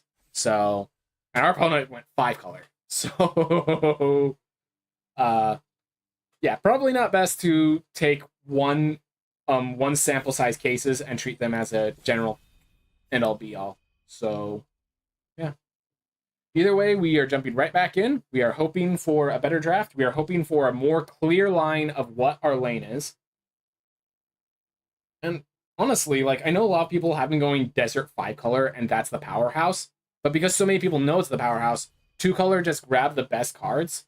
That's what I've been going with. Legion Extruder. So I'm going to hover over this. This is a 2-mana shock, and then if you have ways to generate treasure tokens, this turns them into golems. This turns them into constant threats. Rush of Dread. Quarantine, it's a 4-mana. They sacrifice half their cards. It's a 6-mana 3-for-1, but it also doesn't apply too much pressure. Bedevil, if we end up being black-red, that's going to come back around. Alchemist, being part of green, is honestly pretty potent. Lizov, we know, is a really good powerhouse if this is your color combination. Felvamighty, we have 2 good kill spells, Stop Cold and Consuming Ashes being the better of the 2, but also committing deeper to black. I think I like Rush of Dread over Consuming Ashes, just it has a higher upside. The ability to just turn it into making them lose half their life and blow them out is huge. I'm going to be ambitious. I don't know if Legion Extruder is good. I don't know if we're going to get enough treasure tokens or other such artifacts to sacrifice to it.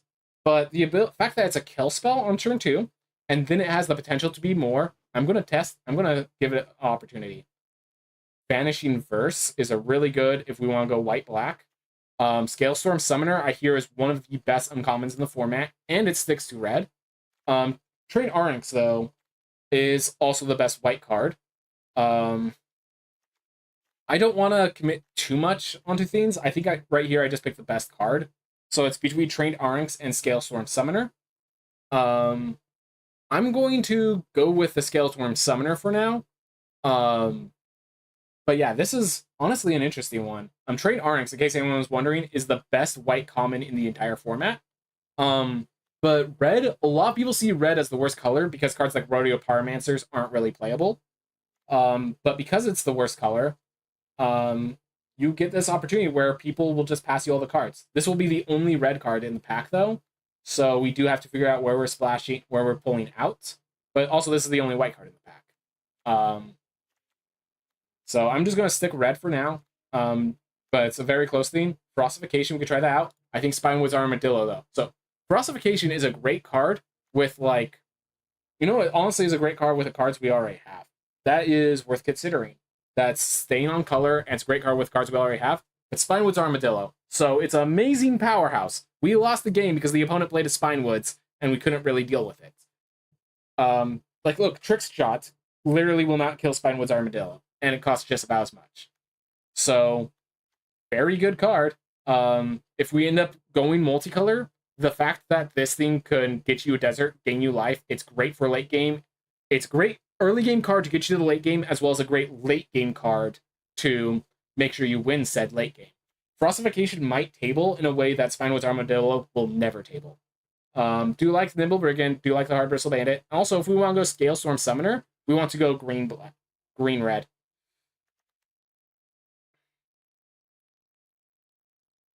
I love Cruel Ultimatum. I think I'm going to pick Prickly Pear here. So, yeah, right here there is no green. There's a lot of blue, black, and red. I'm going to pick the best card of it. Keyleth Vault's not really playable. Metamorphic Blast is playable, but is a very specific deck. I say we just keep going with these color combinations. Prickly Pear, Storm Summoner, honestly, they synergize really well together. And I think, so we might play Cruel Ultimatum. If it tables all the way around, we are picking the Cruel Ultimatum. And we are going to probably draft with the consideration that that's a possibility. Also, the Razzler Dazzler might be the actual playable, and red-blue with Razzle Dazzler is not bad at all. Con the Crossfire as a board clear, or Scorching Shot as a single target finish you off. So let's see, Mercenary, Mercenary, 3/3s. So we could do this and use it to kill all of their non-mercenaries, or to wipe the board if we really need it. Or we could use this as just a straight, clean kill spell. So what is better? A theoretical board clear or a clean kill spell? I think the answer is a clean kill spell.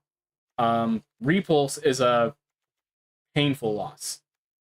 Losing out on Repulse is very...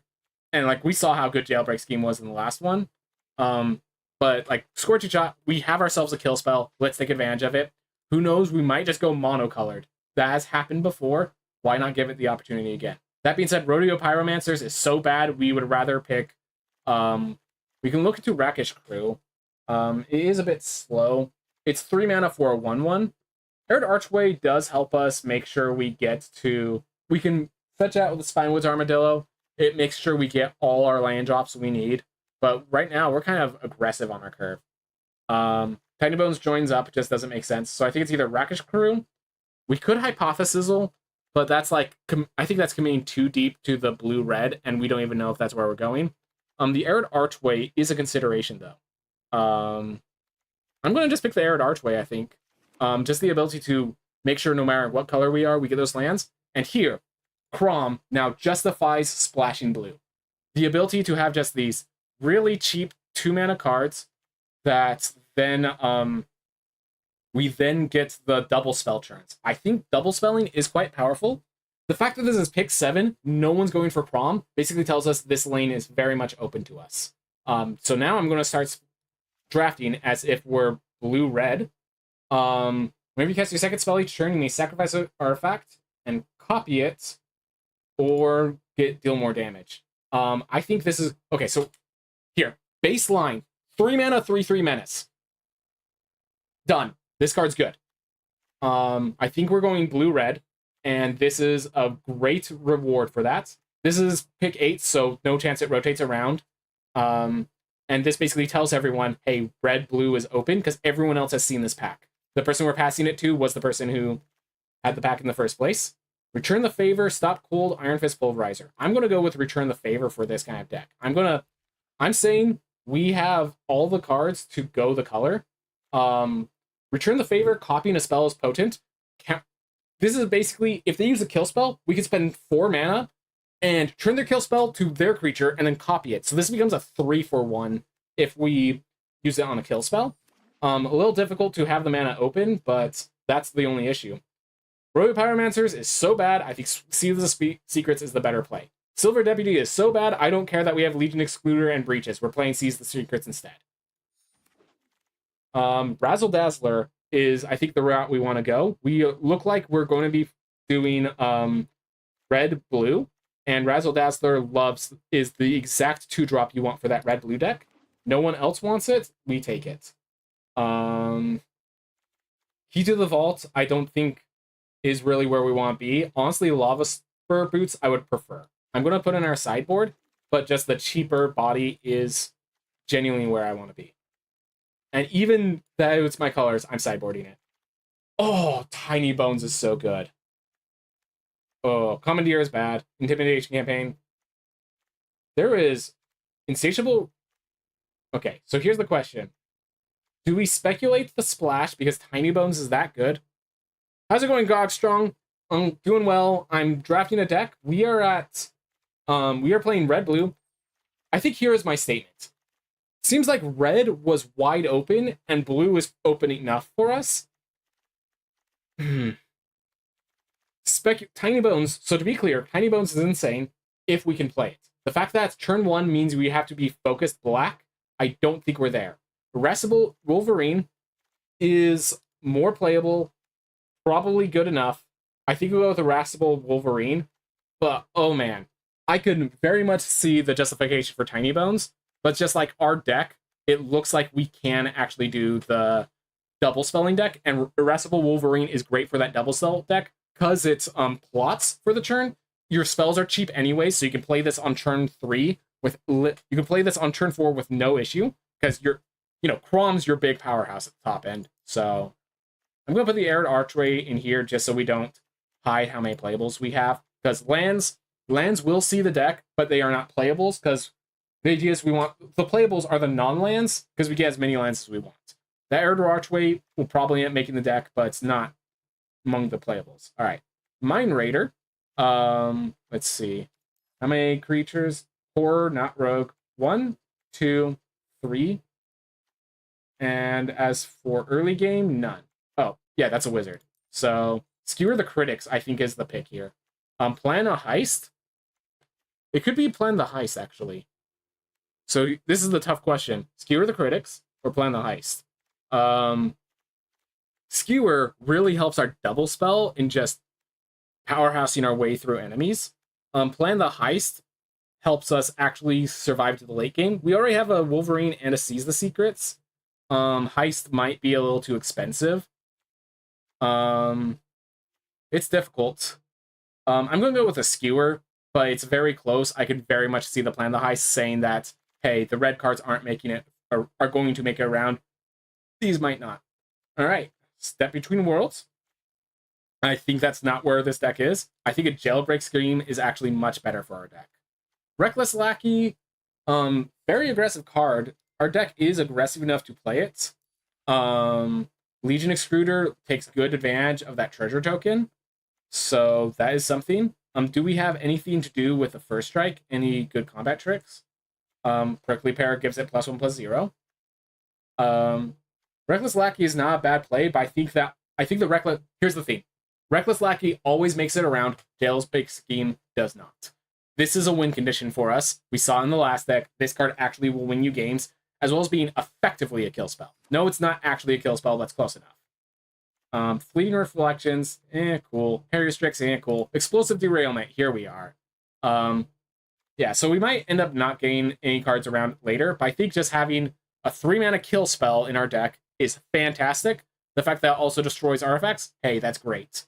Yeah, I think that's where we're at. I think we are very thoroughly, like, the people on the table are basically telling us very thoroughly blue-red is wide open, and I am happy to accept that decision. Topor, oh, great, probably great for constructed, but not for limited. Gin of Fool's Fall or Iron Fist Pulverizer. So the plot helps with the double spell. Oh, this is a second spell. So what this is this is just a big guy that says, hey, your flying creatures no longer stop me. Now I double spell, and I'm slowly ticking you down to death percentages. It is going to be the most expensive card in our deck, but that's exactly where we want it to be, at the very top end of our deck. Discerning Peddler, we need more 2-drops. We have one, or possible, yeah, we have one 2-drop. So yeah, this Discerning Peddler is going to do a lot of work for us. So yeah, we very happily take this Discerning Peddler. And worth noting, we are going so deep red, we might be able to cut the blue and go monocolored. Thunder Salvo, fantastic for this kind of deck. Archmage's Newt, though. We have a Skewer. We have a Scalestorm. We have ways to get it through. We have a Jailbreak Scheme. I think this is actually the deck that Archmage's Newt is good for, and I think we need more 2-drops. I think the Archmage's Newt is better than the Kill Spell.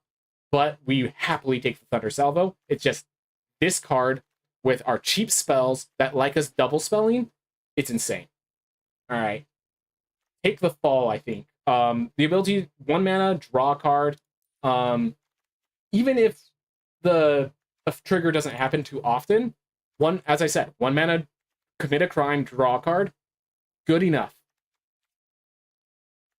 So yeah. Caught in the Crossfire. Now that we're more low to the ground, Caught in the Crossfire doesn't make as much sense. Seize the Secrets or Spreen Splasher.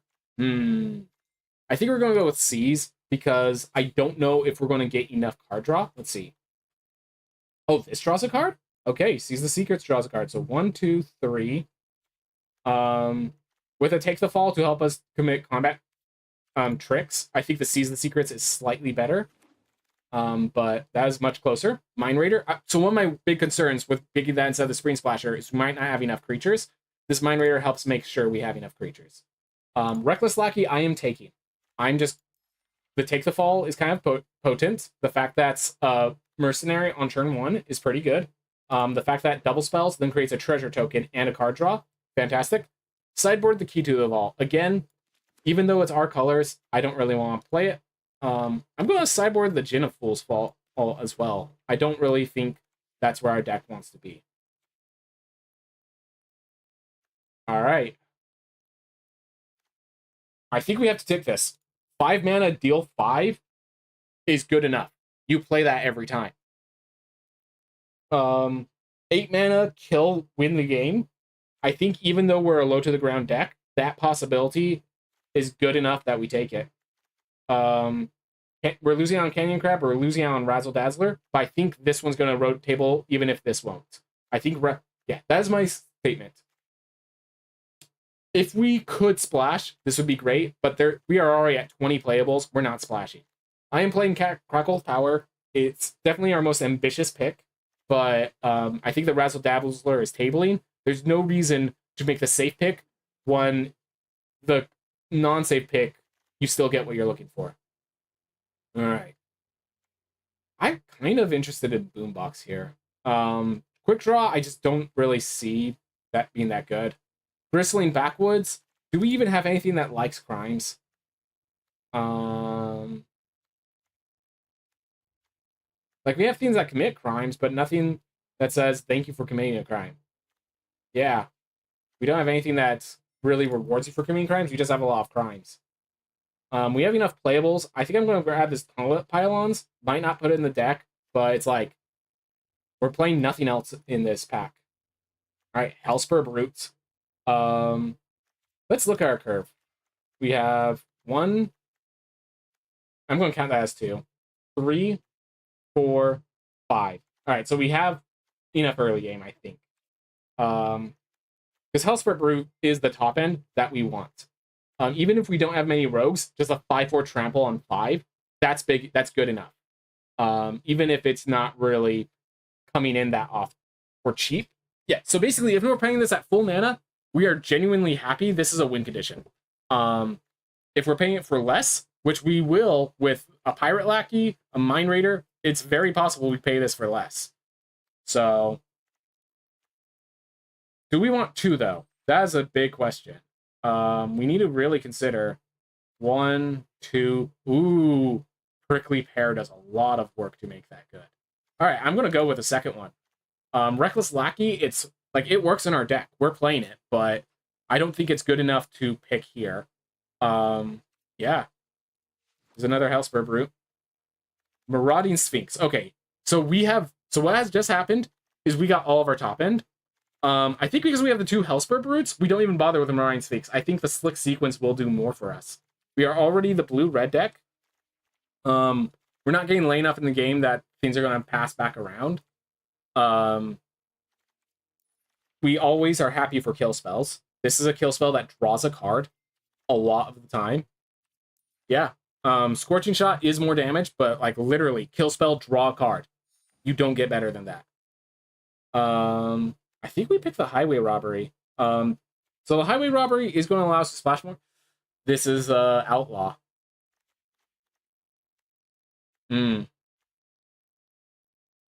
Interesting. All right, so I'm going to pull that out because we have so many playables. We need to decide which ones we're not playing. Yeah, I don't... I'll pick the Deadeye Duelist. Oh, this thing could plot. This thing could plot, which makes the turn 2 a lot more viable. Again, Archmage's Newt is good enough. So the reason I was going to pick the other card was because it's a creature. Well, we need creatures. Look at that. We have a creature. It's a Slick Sequence, but I think I'm going with a Newt. It might not pay off. All right. We have a lot of playables. I think we're going 16 lands, and we're going to go with a ton of playables. I'm not playing Cosmic Crossfire because I just don't think... I think we're going to be killing our own creatures with that more often than anything. So I don't see a reason to pull in. Boombox, probably not for us.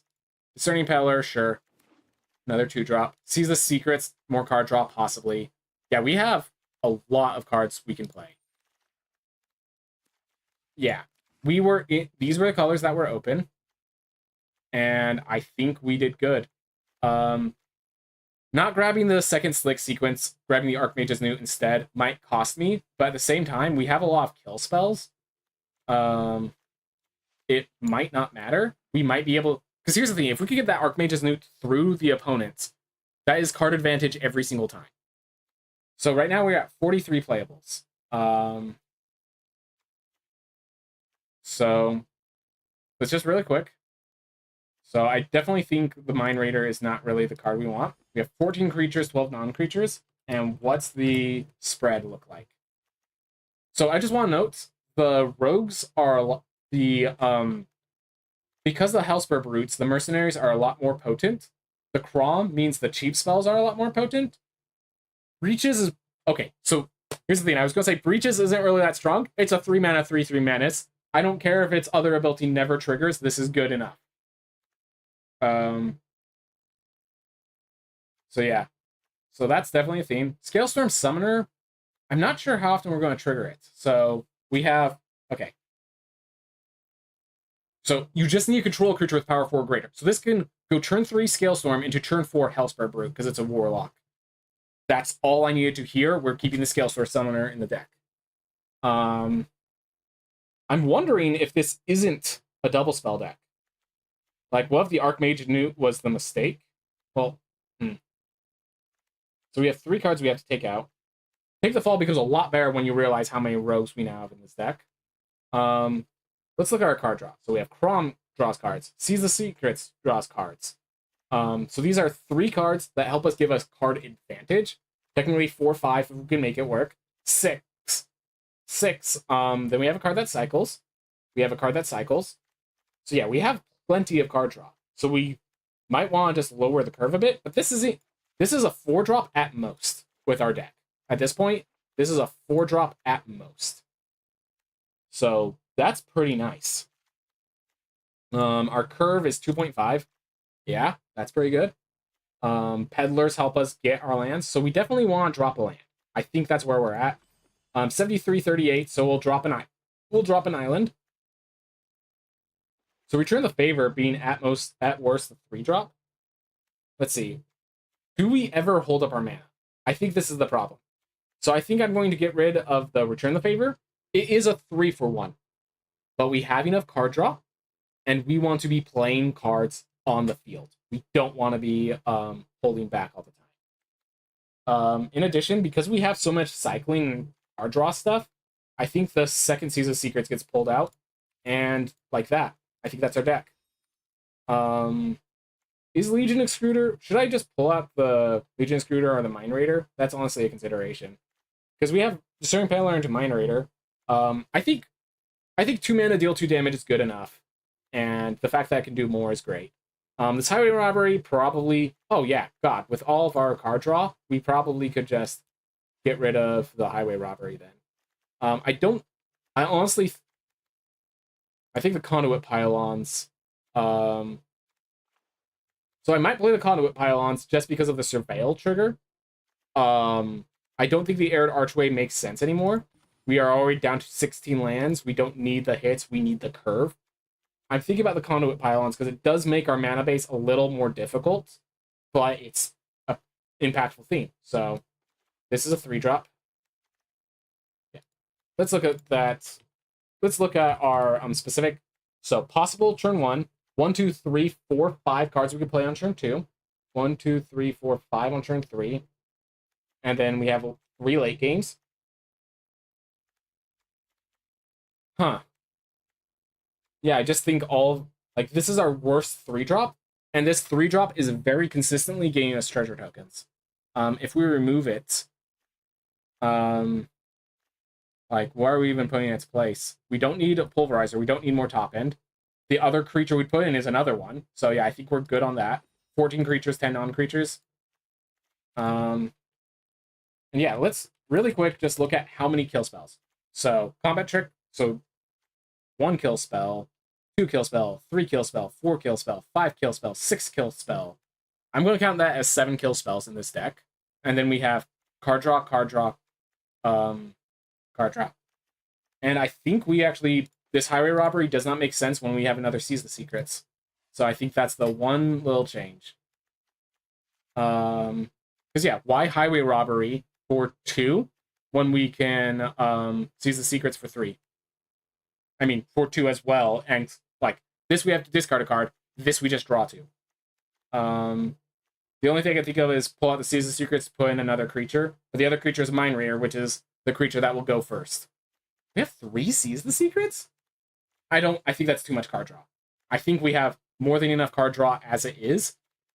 We might genuinely pull out a mountain, go to 15 lands, grab a third Seize the Secrets. That is, or Highway Robbery or something. That is how impactful the curve we have is.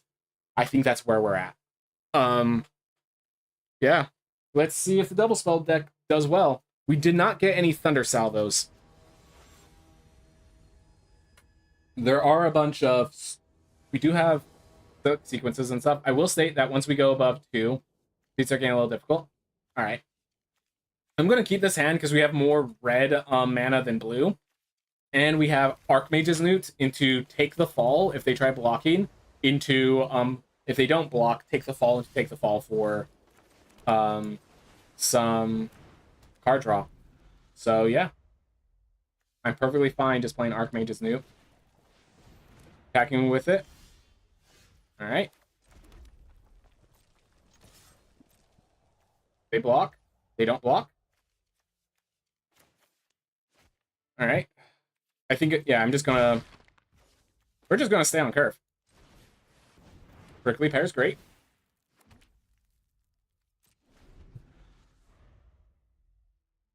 Then now my Take the Fall takes out their entire mana base. Yeah. Journey to Nowhere, my Archmage is nuked. That is how desperate they became. Ooh. I like just playing this. There we are. You want to trade? Awesome. So now you don't have that tap down my Hellspur Brute. Alright. We do want to get a land. I think we just... Alright, so they have more kill spells. Alright. Nope. Okay, so I'm going to Discerning Peddler. I'm going to discard the Reckless Lackey, because we want the land right now. Alright. That is unfortunate. I do not feel so obligated to just drop the Take the Fall. I'm not that desperate for a land. And our opponent seems to be flooded, and I think we just take advantage of that. Alright, and now we have a Menace threat. And what's important about that is that Menace threats, you don't block them very easily. Alright. I'm going to just play the Razzle Dazzler. And just, yeah. Okay. I think at this point, I take the fall just to give a +1/+1 counter to the Razzle Dazzler.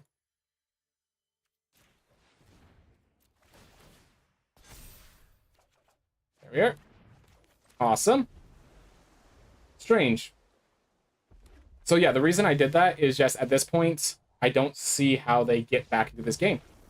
And neither do they. So our opponent has done what we've done before. They had a 2-drop into double kill spell and then drew only lands. They had their mana base, but they had 7 mana. Yeah, this has happened to us as well, so I'm not going to punish the opponent too badly. But sometimes you just draw lands. No, this was a fantastic keep on their part. They just drew only lands. Because I don't think they were more than 3 colors. And I don't think you just, yeah, it just happens. I've seen it before. You don't get to 7 mana and have no playables. Unless they're all lands. That's happened. Alright. Thank you, Grogstrom.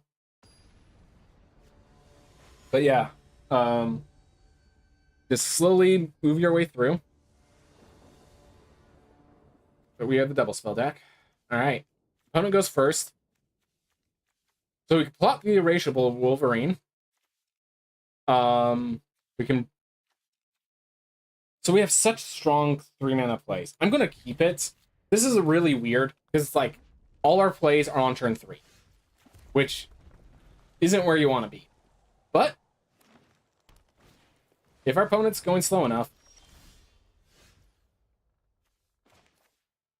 I think we just Legion Extruder to get rid of the Hard Bristle Bandit right now. We can still hold the Slick Sequence to draw cards later. We can now Breaches and sacrifice the Legion Extruder to double up a spell.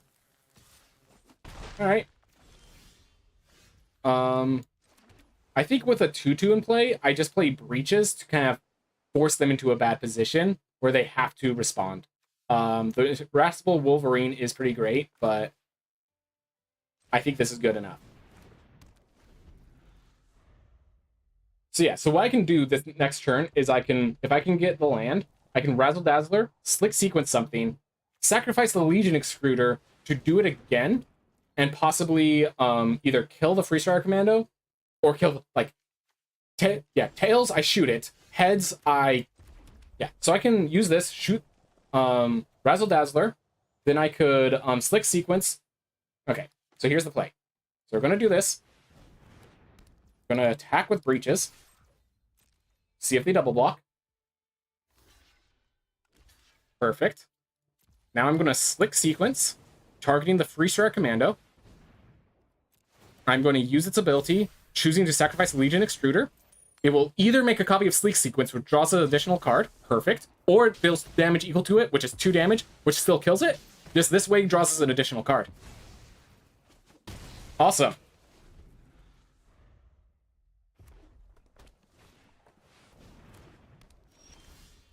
Alright, so we're going to start with Irascible Wolverine, I think. Oh no, let's Prickly Pear for more creatures in play. And I think we just Irascible Wolverine gain rid of the Discerning Peddler. Or Discerning Peddler to get rid of the Irascible Wolverine. Because next turn, we want to...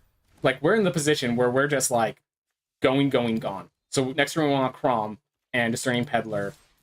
And yeah, they can't block this. That's 6 damage. Razzle Dazzler is now a threat. Breaches, they need to get another creature, or that's a threat as well. Mindslaver's a scary card, normally. I don't think it's a scary card in this moment. Because I just have so much for me, going for me.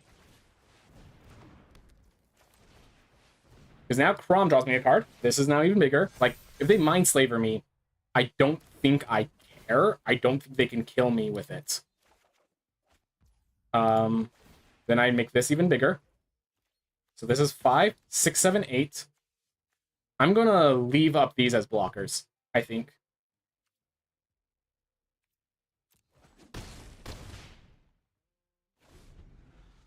And I don't see, even if they Mindslaver me, I don't know what they do.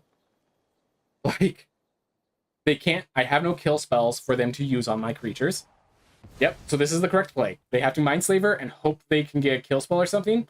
What are they going to do? They're going to force me to chump a 2/2 into it. All right. Braum does something, but not enough. If they attack with all, so this is their turn. All right, so they got a jailbreak scheme. So they're able to bounce one of my creatures, force it on the top of my library. That's one theme. They are able to make me basically attack with one of my a pumped prickly pear just so it dies to the Iron Fist Pulverizer. And yep, so yeah, first things first, pump up the Discerning Peddler, throw the Discerning Peddler alone into the Pulverizer. And then that's it. Like, it was a 10 mana, 1-for-1 there. You're going to... Can I... I can still emo. Cool. And then they jailbreak scheme to pump their creature and shrink mine. Yeah, so they could jailbreak scheme to pump their Iron Fist Pulverizer and toss away my Razzle Dazzler. But then the game's not over. Like, I still have a Cacophony and a Breaches. That's lethal right there. Like, I have a lot of these cards. I want to know how to build something like this deck for Commander, because that would be fun. Ooh. I'll have to think about that. Let's see. First of all, we need to decide what is our Commander. If we are so we are a red-blue Commander. I think Crom's probably just the clear Commander to pick. Just because it's a card draw theme that wards us from double spelling. Breaches, if you could get a lot of artifacts, that might be a play. Breaches for that. So, okay, I guess it's Commander, so you actually have access not just to this format, you have access to all formats. What other good blue cards are there?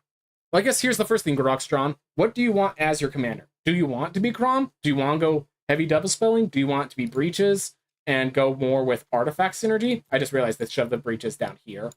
Do you want to do that? Do you want to...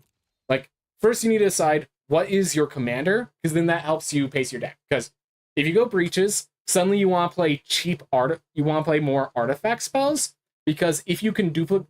Because the artifacts are become tokens that you could sacrifice to Breaches, as well as being big, powerful effects. If you go Crom, you just kind of want to double spell whenever you can.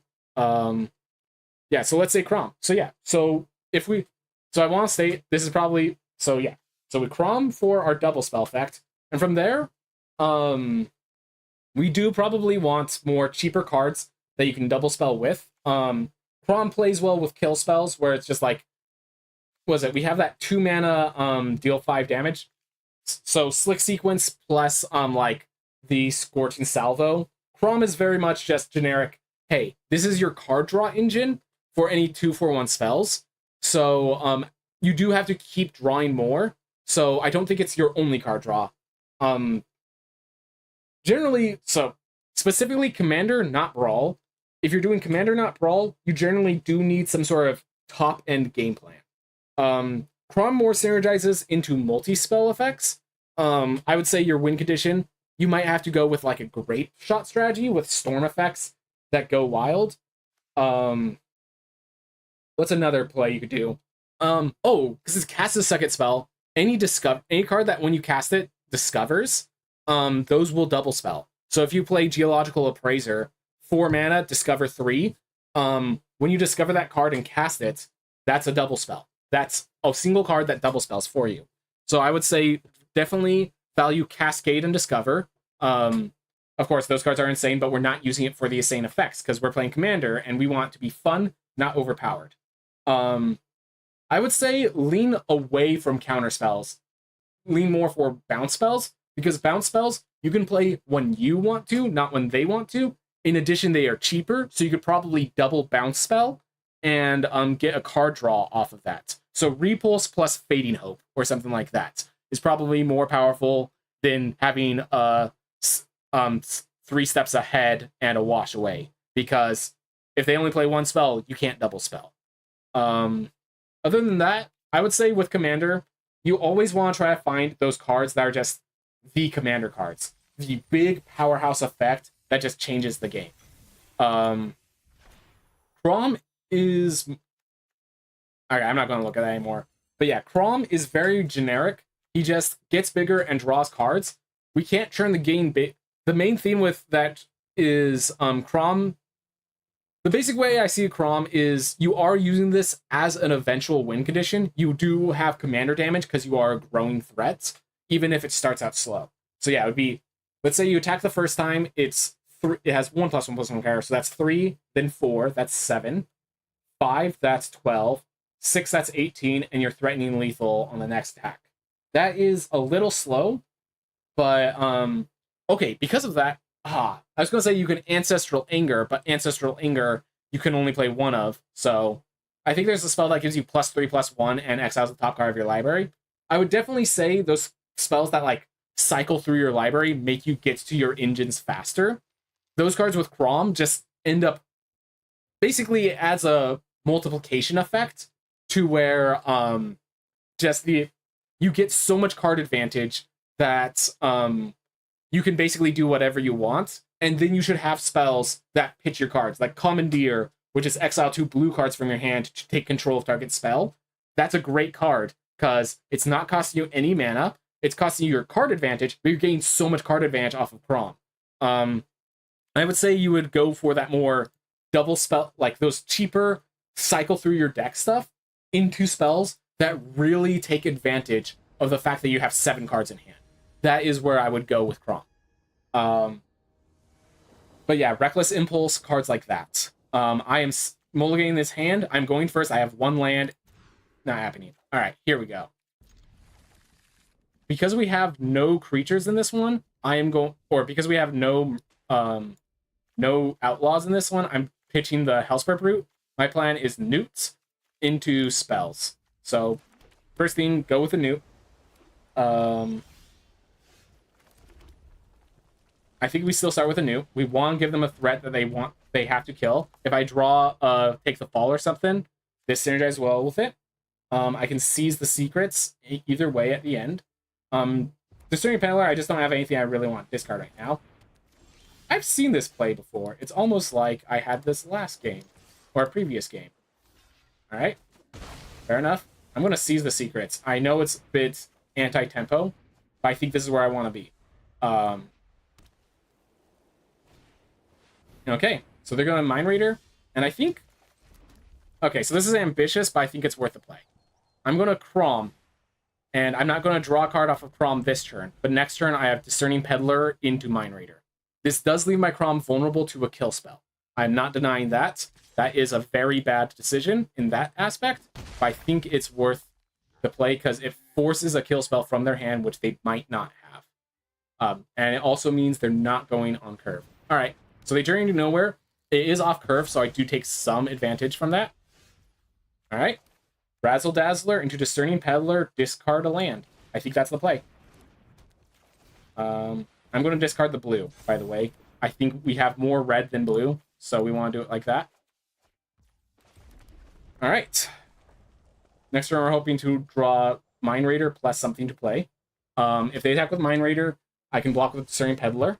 Definitely gain more lands than we want. We went first, so we are very much on the disadvantaged state. All right. So they had to combat trick. They did get a lot off that, if I'm going to be honest. I'm not going to block. I don't want to play Mind Raider with no additional effect.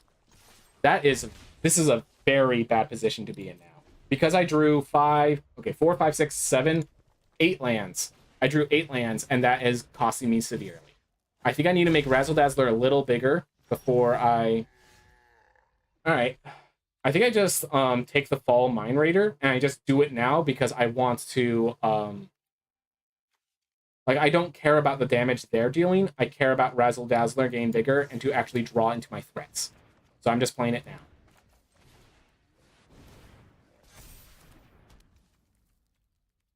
Play an island, and I'm going to no attacks. This forces them to tap the Sterling Keykeeper to tap my Razzle Dazzler or my Mine Raider to force a trade they may not want. If they don't take it, then they can't really attack very effectively with their Mine Raider. I think if they attack with their Mine Raider, I might just double block to make sure there's no combat tricks. Explosive Derailment hurts. No denying that. And hey, at least I stopped the Mine Raider. 1, 2, 3, 4, 5, 6, 7, 8. I'm going to play the land on the grounds that playing this land means that Cackle of Power can do the full 8. But yeah, sometimes you just draw all your lands. Note we went down. We have 16 lands in our deck, not the full 17 that most have. They just drew their 5th land, and they just stack us for lethal. Okay. Yep. If you draw all your lands, there's only so much you can do. You don't take it personally, you just... It's what happens. Yeah, they had 1, 2... They had a combat trick that worked. They had 1 kill spell, 1 effective kill spell, 2 kills. Oh, alright. They had 2 kill spells, a combat trick that worked. Yeah. We had to mulligan. Okay, I'm just trying to think. So if I played the Discerning Peddler instead, I'm not sure I would have milled the correct card. It could have caused issues.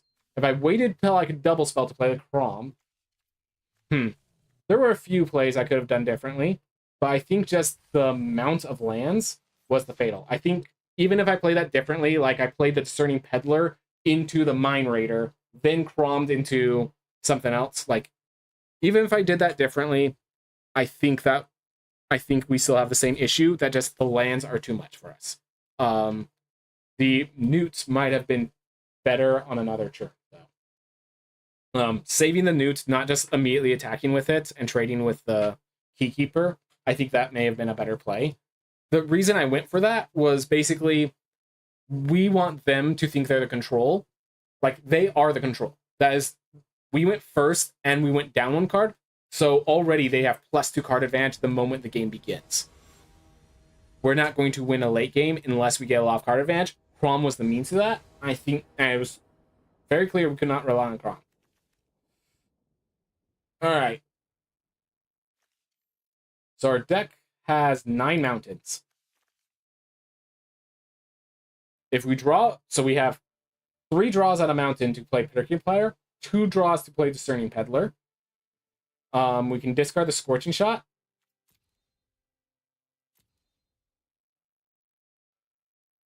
Kill spell, kill spell, kill spell. So we have 3 kill spells and 2 curve cards. Thing is, if we don't get our lands, we are dead in the water.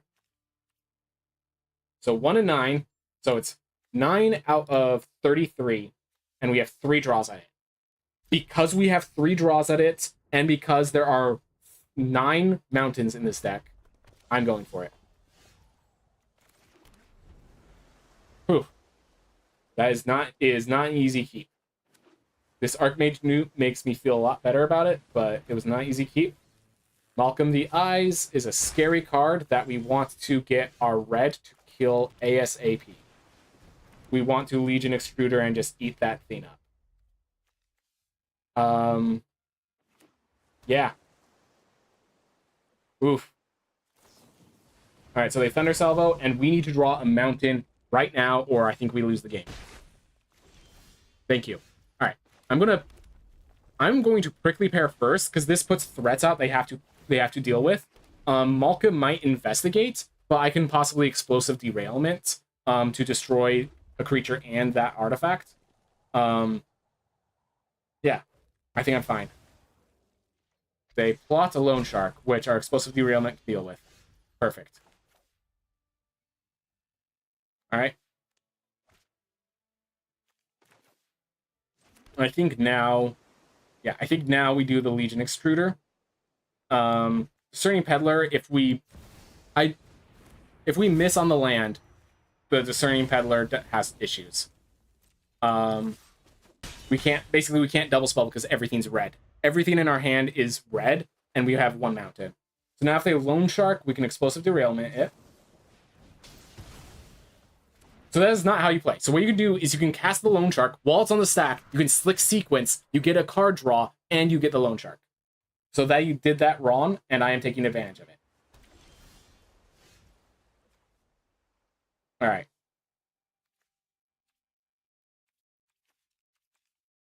So I can Explosive Derailment, but that applies no pressure. I think I Discerning Peddler, discard the island, look for a mountain.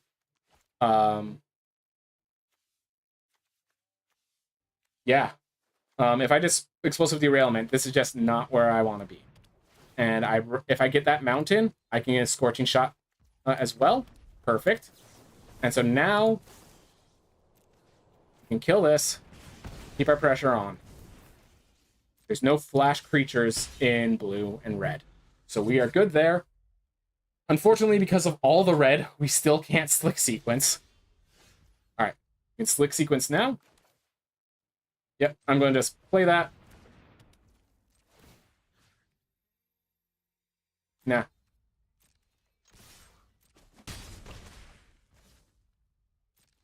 I'm not going to Slick Sequence for a card draw.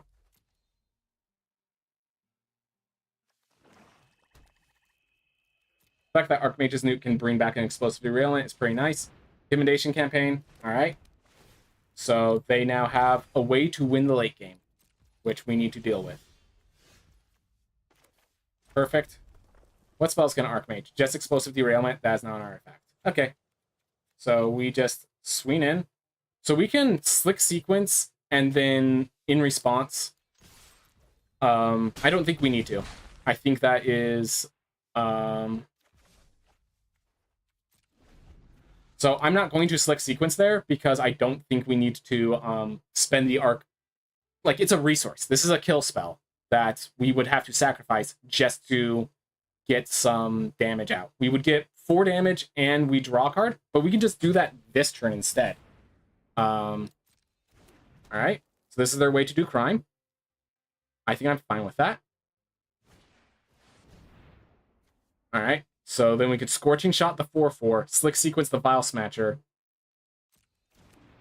And yeah, we can do that all next turn. I don't care about this returning the Intimidation campaign, because they're low enough on health. And the Scorching Shot Slick Sequence is still drawing us card anyways.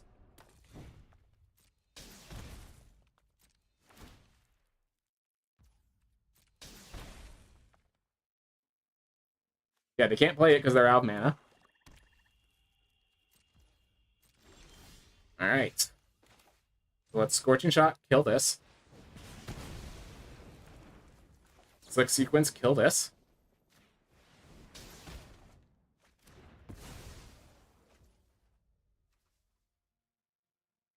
I think we attack with all, encouraging them to block, and then we just take the fallout. So we want them to block that, which stops the least amount of damage. Yep, there it is. And then we just take the fall. And what's awesome about this is now we can just pull out from the Archmage's Newt. We have 1 blue mana. Let's pull out the Take the Fall and just flash it back, make it, and just get ourselves an additional card draw. All right. They're at 5 health. They do have the Intimidation campaign back online, but they are running out of health, and we are eating out their resources pretty effectively. So they have a lot of mana, so this Intimidation campaign is going to just slowly whittle us down if we're not careful. But they are low on health themselves, so there is a cost to them making that decision. All right, we have more than enough mana to just play the Erasable Wolverine. All right. I will happily play a flyer that can win me the game. I see no reason to attack because they can chump the Vault Plunder, or they can just choose to bump with the Outlaw Stitcher. If I attack with both, they choose Witch. So they have this, they have black, which allows them to make me discard cards. So I am going to no attack this turn and basically say they have to get crimes or they are going to run out of steam, and that my Crom is going to win me the game.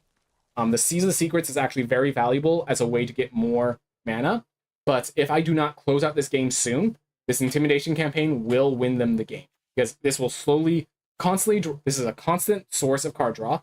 This is a source of card draw that will cause me to lose life, and the Raven of Fell Omens also causes me to lose life. Alright, this is sacrifice another artifact, so there's nothing I can do about that. So yeah, and they could still play their Intimidation campaign, so right there, they killed that threat, they are now doing a total of 3 damage this turn with that maneuver. So yeah, I think I start this turn by playing Seize the Secrets.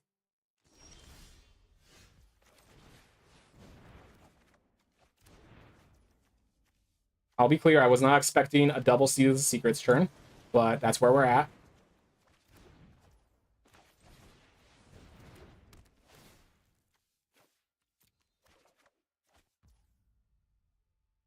That was not a fun turn. Alright, so I can pump the Insatiable Wolverine and attack with everything. They block it with the Vault Plunder, chump, and take 2. I think that's the best play. I need to get this Vault Plunder off the field. And this means that they can't block with the Outlaw Stitcher. If I do this... So let's see. I have 3 attackers to 3 blockers. Chump, chump, hits. Okay. I think I only attack with Irascible Wolverine. It does not make sense otherwise. This will trade with the Vault Plunder, but I don't think there's any time I don't get that trade with the Vault. Oh, I think I figured it out. Attack with these 2. There. So they get 1 chump. But yeah, we need to end this game eventually. They are gaining card advantage. We are drawing lands. This is how we have to end. We have to end the game. Yep. So this is the trade we were expecting. We did force it. 13 cards left in our deck. 1, 2, 3, 4, 5. I mean, I think we drew a reasonable amount of lands now.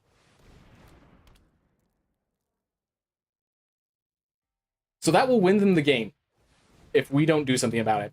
They did that backwards, luckily, so we take less damage. But yeah, so if they play Brimstone Roundup first, they would have got a 1/1 Mercenary as well. They still, yeah, they can only attack with the Raven of Fell Omens. We have kill spells in our deck, so. But yeah, we can no longer attack into our opponents until next turn with our Hellspire Brute.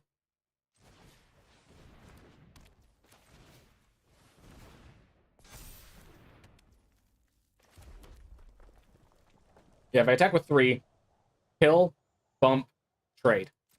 Not worth it. 1, 2, 3, 4, 5, 6, 7, 8, 9. So if we draw our Crackle with Power, we can hit our opponent for lethal. But if we don't, we're in trouble. Alright. So if I attack with my Hellspire, what happens? They block with the Outlaw Stitcher, the Prickly Pear, and the 1/1. And I do not get any good advantage of that. I play a Scale Sword Summoner. I attack with a 4/3 on a future turn. And I can't use the Razzle Dazzler to get through. Do I have any more Discerning Pillars in my deck? I just want to verify. No, I've played all my Discerning Peddlers. In case you're wondering, I have a little side token so I can look at my deck. And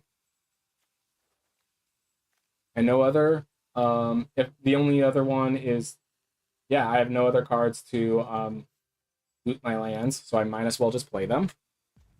If I play Scale Storm Summoner, I can't use the Razzle Dazzler, but I could attack with that they force to chump, and then I get a 3/1, which forces them to do it again next turn. So I think that's worthwhile, even though that means I can't use my Razzle Dazzler maneuver. Because this, I can pump with a Mercenary.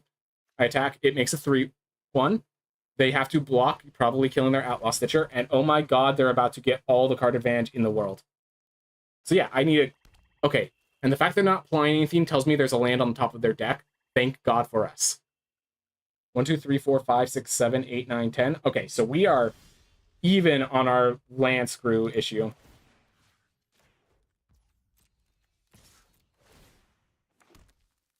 Awesome. I might want to attack with a Hellspur Brute as well. I just don't think it's necessary. All right.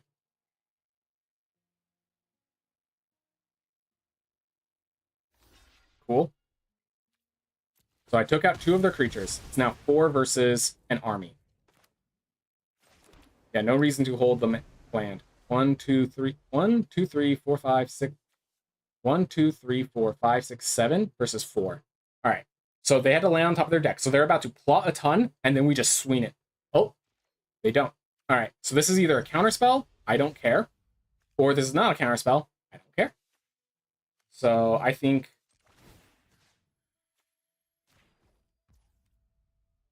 it's Leroy. Math is for blockers. And we lose the late game, so let's end it. I don't think they could kill the Hellspur Brute. Let's see. 1, 2, 3, 4, 5, 6 attackers versus 4 blockers. So 2 are going through. So let's just say it's the 2 Discerning Peddlers.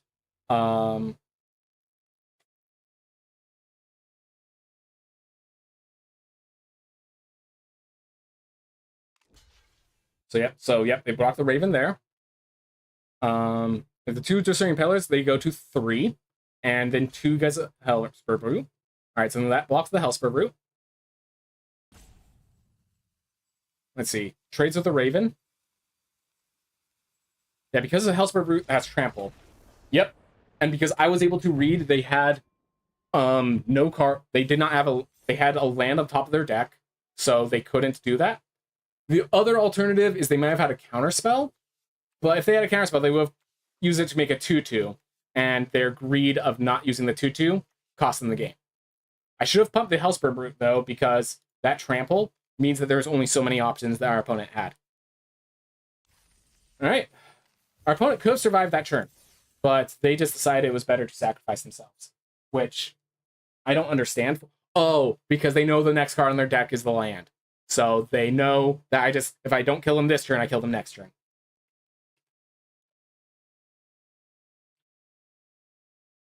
So I got a little lucky there. We both got 12 lands in our deck.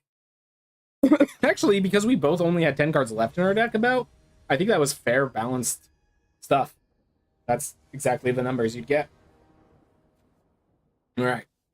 Razzle Dazzler, Scorching Explosive Derailment, Jailbreak Scheme. The Razzle Dazzler isn't the best 2-drop if you don't have the cards to go with it, but I think it's good enough. We have Kill Spell. We have basically 3 kill spells and the Razzle Dazzler. So, I'm good with that. Dredger. Fair enough. Alright. I think I still play it. It doesn't really threaten much pressure, but it's good enough. Next turn I just kill something, attacking for 1. Are they really going to kill my Razzle Dazzler? No blocks? Yep. Dredger as a 2/2 is good enough. I have plenty of kill spells. Explosive Derailment. Yeah,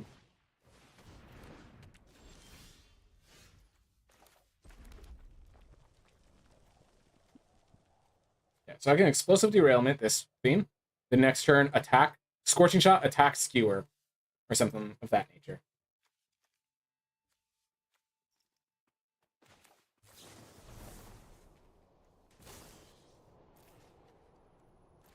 I'm wondering if I want to play the Scorching Shot or the Skewer here.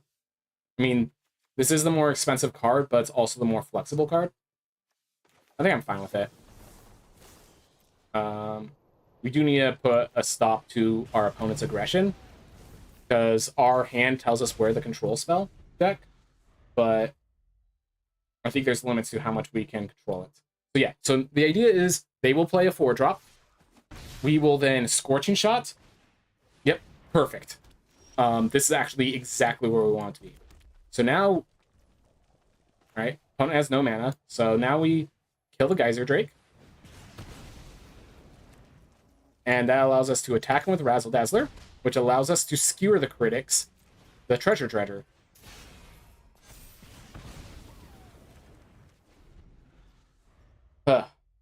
I might have just wanted Discerning Peddler there, but I think it's fine.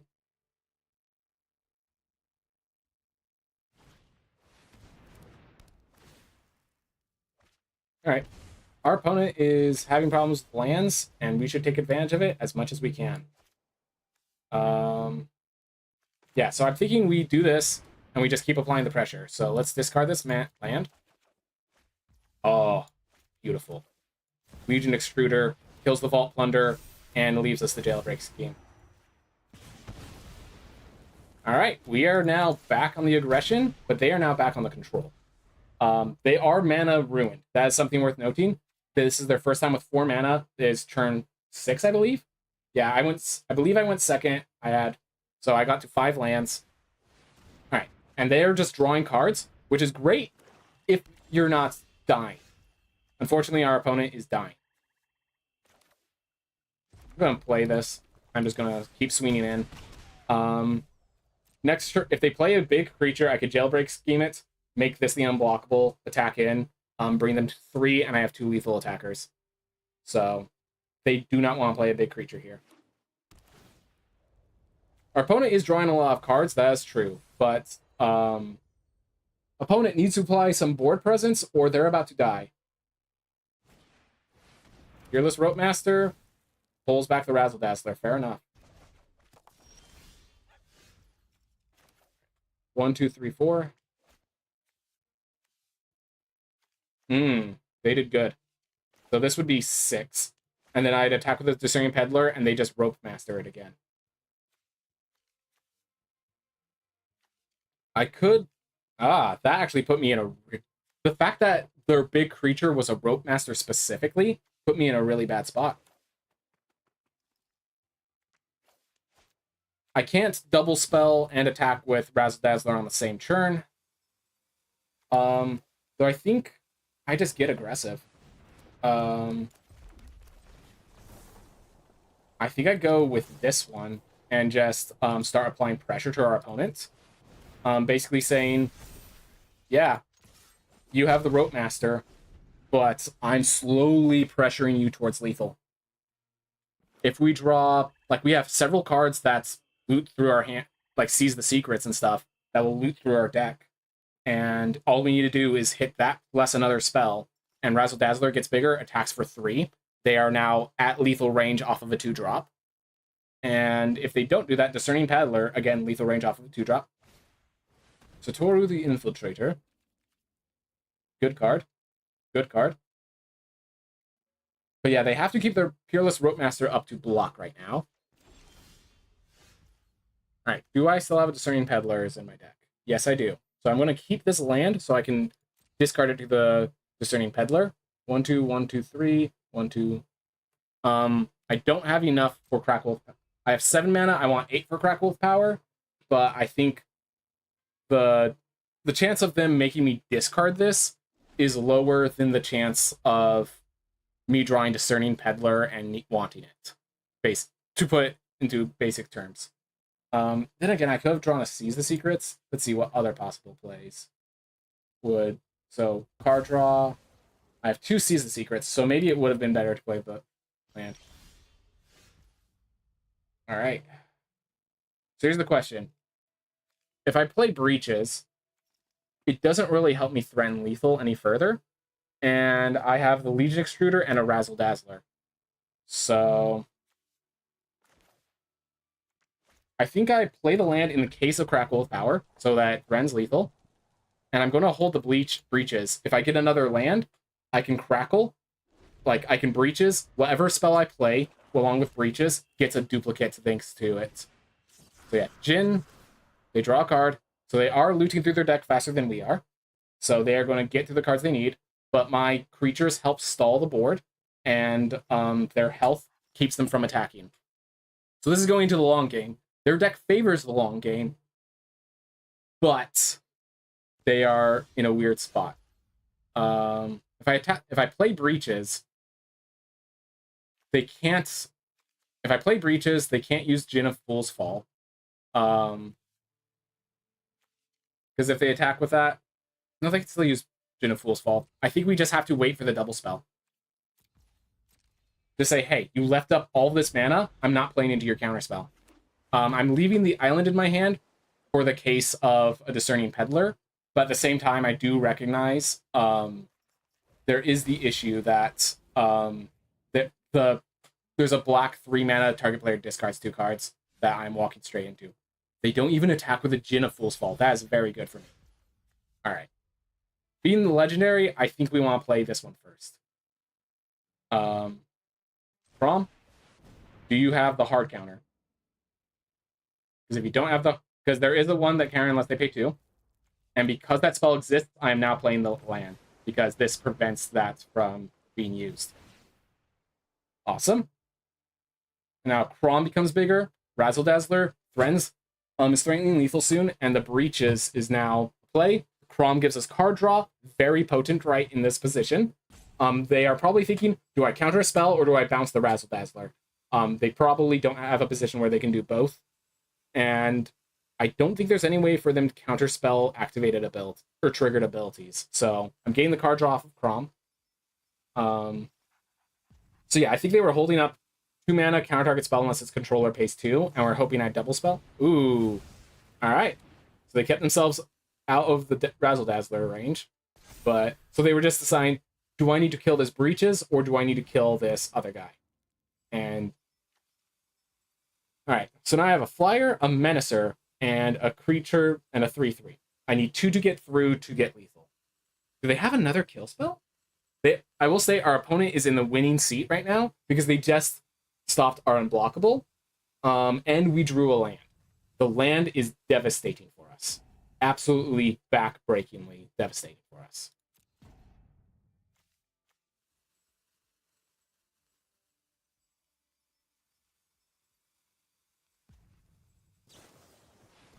All right, that's actually really good for us because the fact that they repulsed means we have an opportunity at a double spell, and they didn't bounce the Crom, which is absurd. The Crom's going to get me a card draw. The Crom is bigger now and costs more, and they decided to bounce the Breaches instead.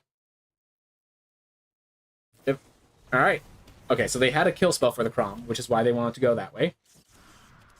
All right. So I need to draw a spell that allows me to double spell off Breaches, or I need to draw my deal. Let's see, 1, 2, 3, 4, 5, 6, 7, 8. Okay, so I have enough to so they are attacking for 6. 6, 7, 8, 9, 10. So they have lethal next turn.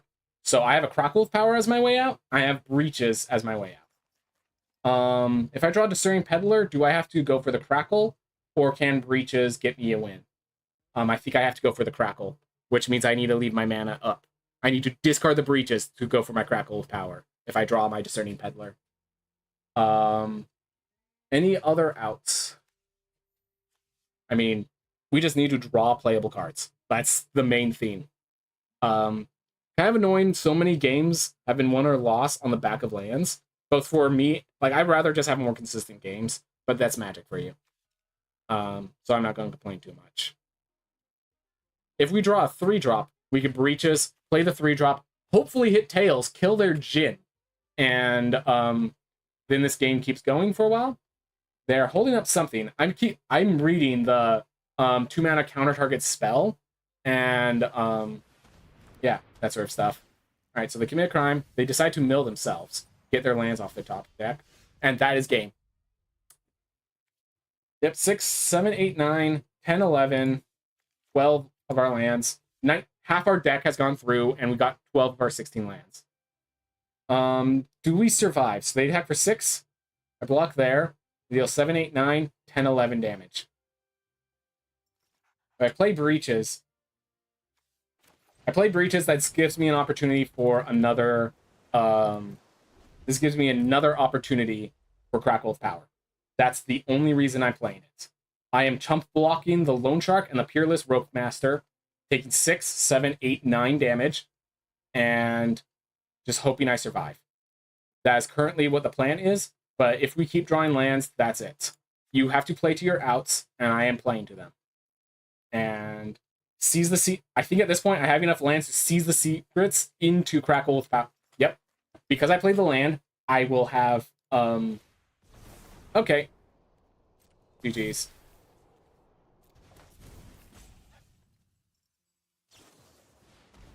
Alright. That's game. Yep. Okay. Get rid of full control.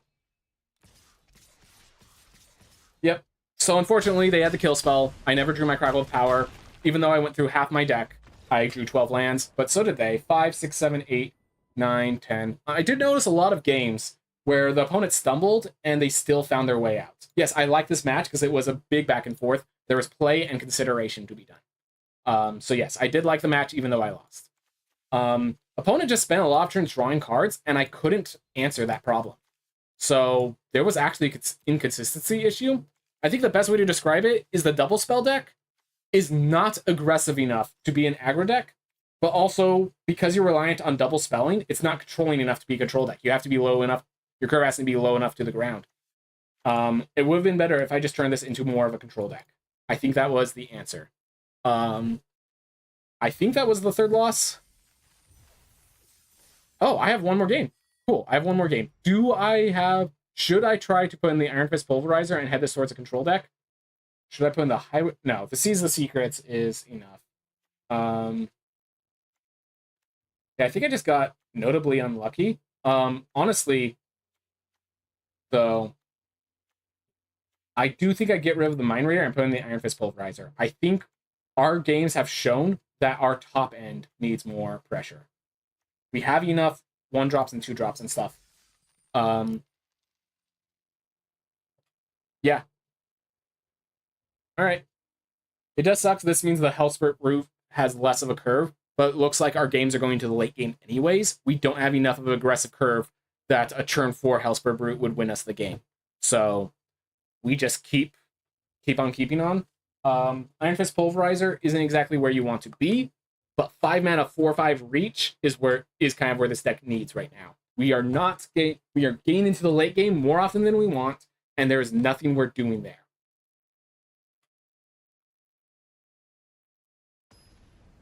The alternative is go down to 14 lands like an animal, or 15 lands like an animal, and then put in a Highway Robbery, which might honestly be a future play. Bit weird. I'm keeping it. We have multiple kill spells for their early game. We have a 3-drop that's pretty nice. We have an Archmage's Newt. Always love me my Archmage's Newt.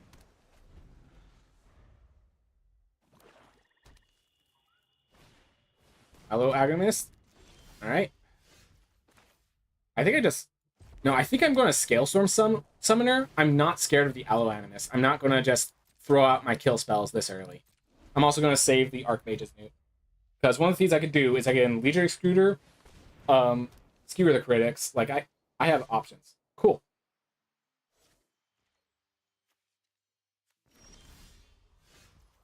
Awesome. So now I'm going to Legion Excluder. Shoot the Drover Grizzly. I could have seized the secrets instead. That might have been a better play. Not going to attack just yet. I want to attack with the Archmage's Newt and say, hey, you want to trade the Aloe Animist for it? Force them into weird spots. Alright, so they had to discard to get their land drops. That's very good for us. Unfortunately, I think we played that last turn a little poorly. We could have attacked the Archmage's Newts, ate down their Aloe Animist.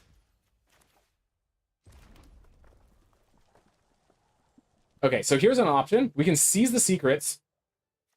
If we hit, we can skewer them. And if how many kill spells? We have Slick Sequence, We have we can't we can take the fall. We have quite a few spells that we can hit. Otherwise, we just okay. I think that's just the better play. We could skewer the critics, the Aloe Animist, get it out of our face.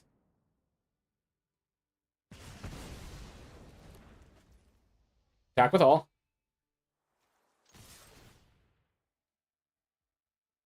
Basically say you try to play some sort of combat trick. We just skewer the critics that as well. I don't need the damage right now, so I'm not going to flash back the skewer the critics. Instead, I'm going to seize the secrets. Oh, I just figured out what the correct play was. It was seize the secrets, then I crew the Archmage's Newt with a Scalestorm Summoner, and play the seize the secrets again, get myself to 4 cards. That was the correct play. I made a mistake. I need to remember that I am not the aggressor. Mourner Surprise, the Armadillo. Alright.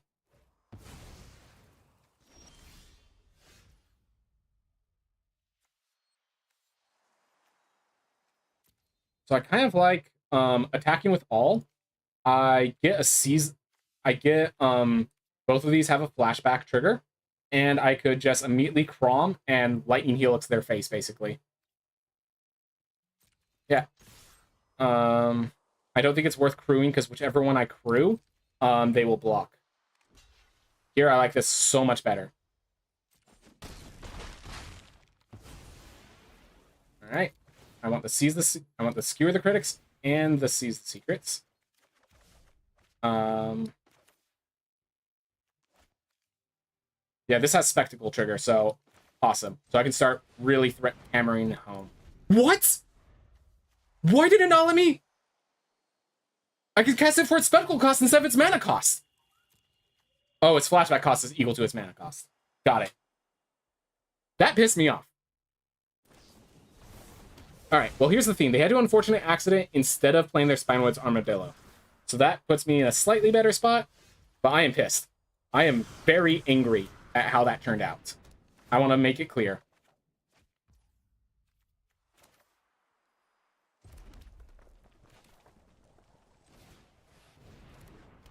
Alright, so I can mount and attack, but then they just die. I think at this point I just attack with a Scalestorm Summoner. Basically say, hey, you want to trade the Rictus Robber for it? Or you want a chump block? I am very happy with chump blocks. Alright. Yeah. So that was mistake, followed by misunderstanding. I'm angry. Okay. So we have to end the game, like, ASAP. Alright. So let's start. Okay. I was gonna say we could Slick Secrets into Seize the Secrets, but I don't think that's how yeah.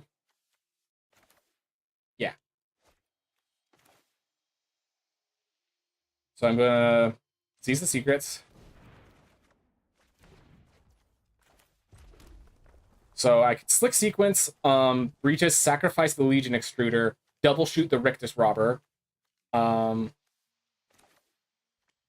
And then I draw 2 cards. I either draw 1 card or 2. Either way doesn't hurt me too bad.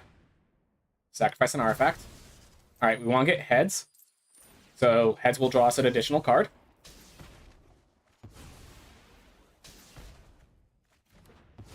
Alright. And do I have a double red spell?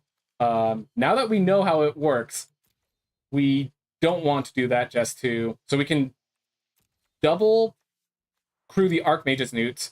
Whichever one they kill, I use the other to bring back the Slick Sequence to draw a card. I lose the Archmage's Newt, but I take out their Aloe Animist. Given that they're playing a 4/4 very soon, I think we just do this. Perfect. We want to bring them to as low a life total as possible. The fact that the skewer doesn't work pisses me off. I'm sorry. I shouldn't be saying words very cruelly like that, but it's just like, come on. Alright, so now if they play the Spinewoods Armadillo, they also need to play a 3/3 off the Nexus Becoming, or they just die. Off of the... Yeah, because if an Archmage Newt hits now, I can bring back the Skewer of the Critics to do the remaining 3 points of damage. And they throw down the Spinewood's Armadillo.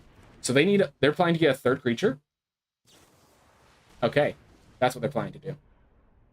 All right.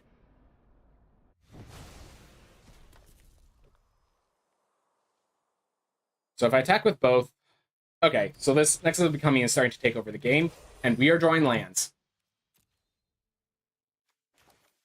All right. So the thing is, the Nexus of Becoming means we have to just keep charging in. We have no choice. And we're going to saddle one of them. And we just got to use this to force trades and say, hey, we have all of this mana open. What? You're scared of something. And there's nothing we can do. This is the problem. They got that. We got lands. We needed to go to 15 lands, apparently, with this deck. That is not something I've had to do before. They kept cards off of Nexus of Becoming, so we know they have creatures. Okay. Pseudo back in this game. Because this allows us to... Okay, so I have... Hold up. So they have nothing... Okay, 1, 2, 3, 4, 5. So I have to pay 5, 6, 7, 8. Cool. So I have enough for me to destroy this Ward 3 creature and this artifact. I will pay the 3.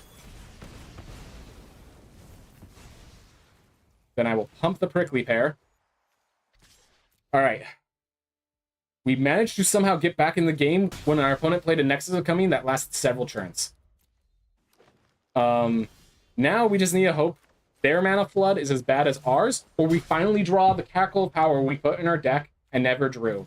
Now suddenly our Iron Fist Pulverizer in our deck is much more potent. Hey, there it is. So in case you're wondering, you should never crime your opponent unless you're actually getting some prime value. We have Archmage's Newts in our deck. We have paid off for our opponent. I'm sorry. Like, I'm just getting a little... Misfortune followed by misfortune followed by misfortune. I'm sure you understand.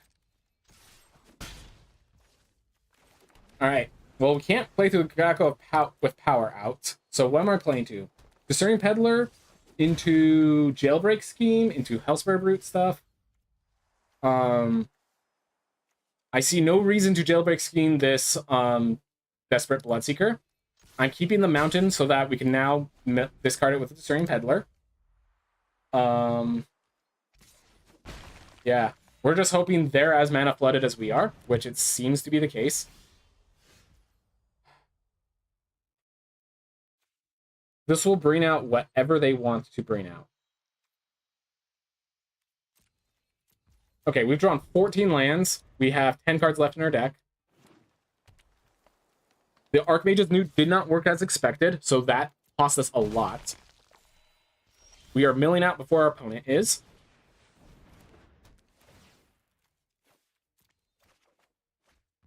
Thanks, Jailbreak Scheme.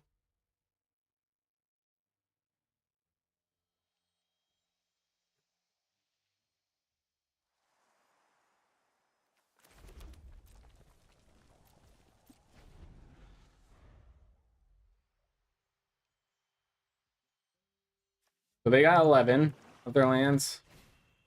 All right. Sorry, I'm just like really disappointed. And they get the throw from the saddle on my first creature. All right. Now they fetch out whatever they want from their deck. If I Jailbreak Scheme the Desperate Bloodseeker, in case people are wondering, part of the reason I'm not doing that is they will be able to mill even more cards, getting us to the bottom of our deck. So this Iron Fist Pulverizer and our Hellspur Brutes, all our top end is in our deck right now. All our top end is in our deck right now. I'm gonna attack.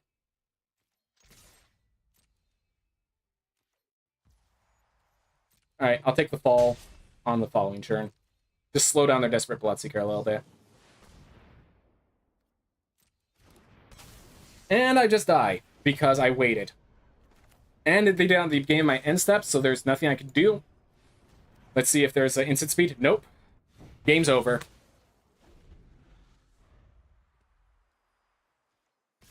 I am frustrated. I am several levels of frustrated. I feel like all of my deaths were due to misfortunes and kind of encouraged me to go 15 lands, which I need to. I never drew my Cackle of Power. It only ever got milled over. The Legion Extruder did great, just being a shock spell that then I could sacrifice to the breaches. I lost because I misunderstood the Archmage's Newt. I thought I could cast a Spectacle card, but apparently the flashback cost is only 3. Oh, by the way, that means the Seas of Secrets for 2 would not have mattered. Multiple games, I drew far more lands than other cards in my deck. I'm just angry on so many levels. All right, well, I got 3 wins, which means I technically break even when it comes to cards. So I'm not going to get too angry, but I'm going to say I need to stop for the day. If I play any more today, I'm just going to... basically, what happens is tilt draft is what it's called. Basically, your anger is going to cause you to make a bunch of misplays. And I already made some misplays, so I will admit where I made the misplays, but, like...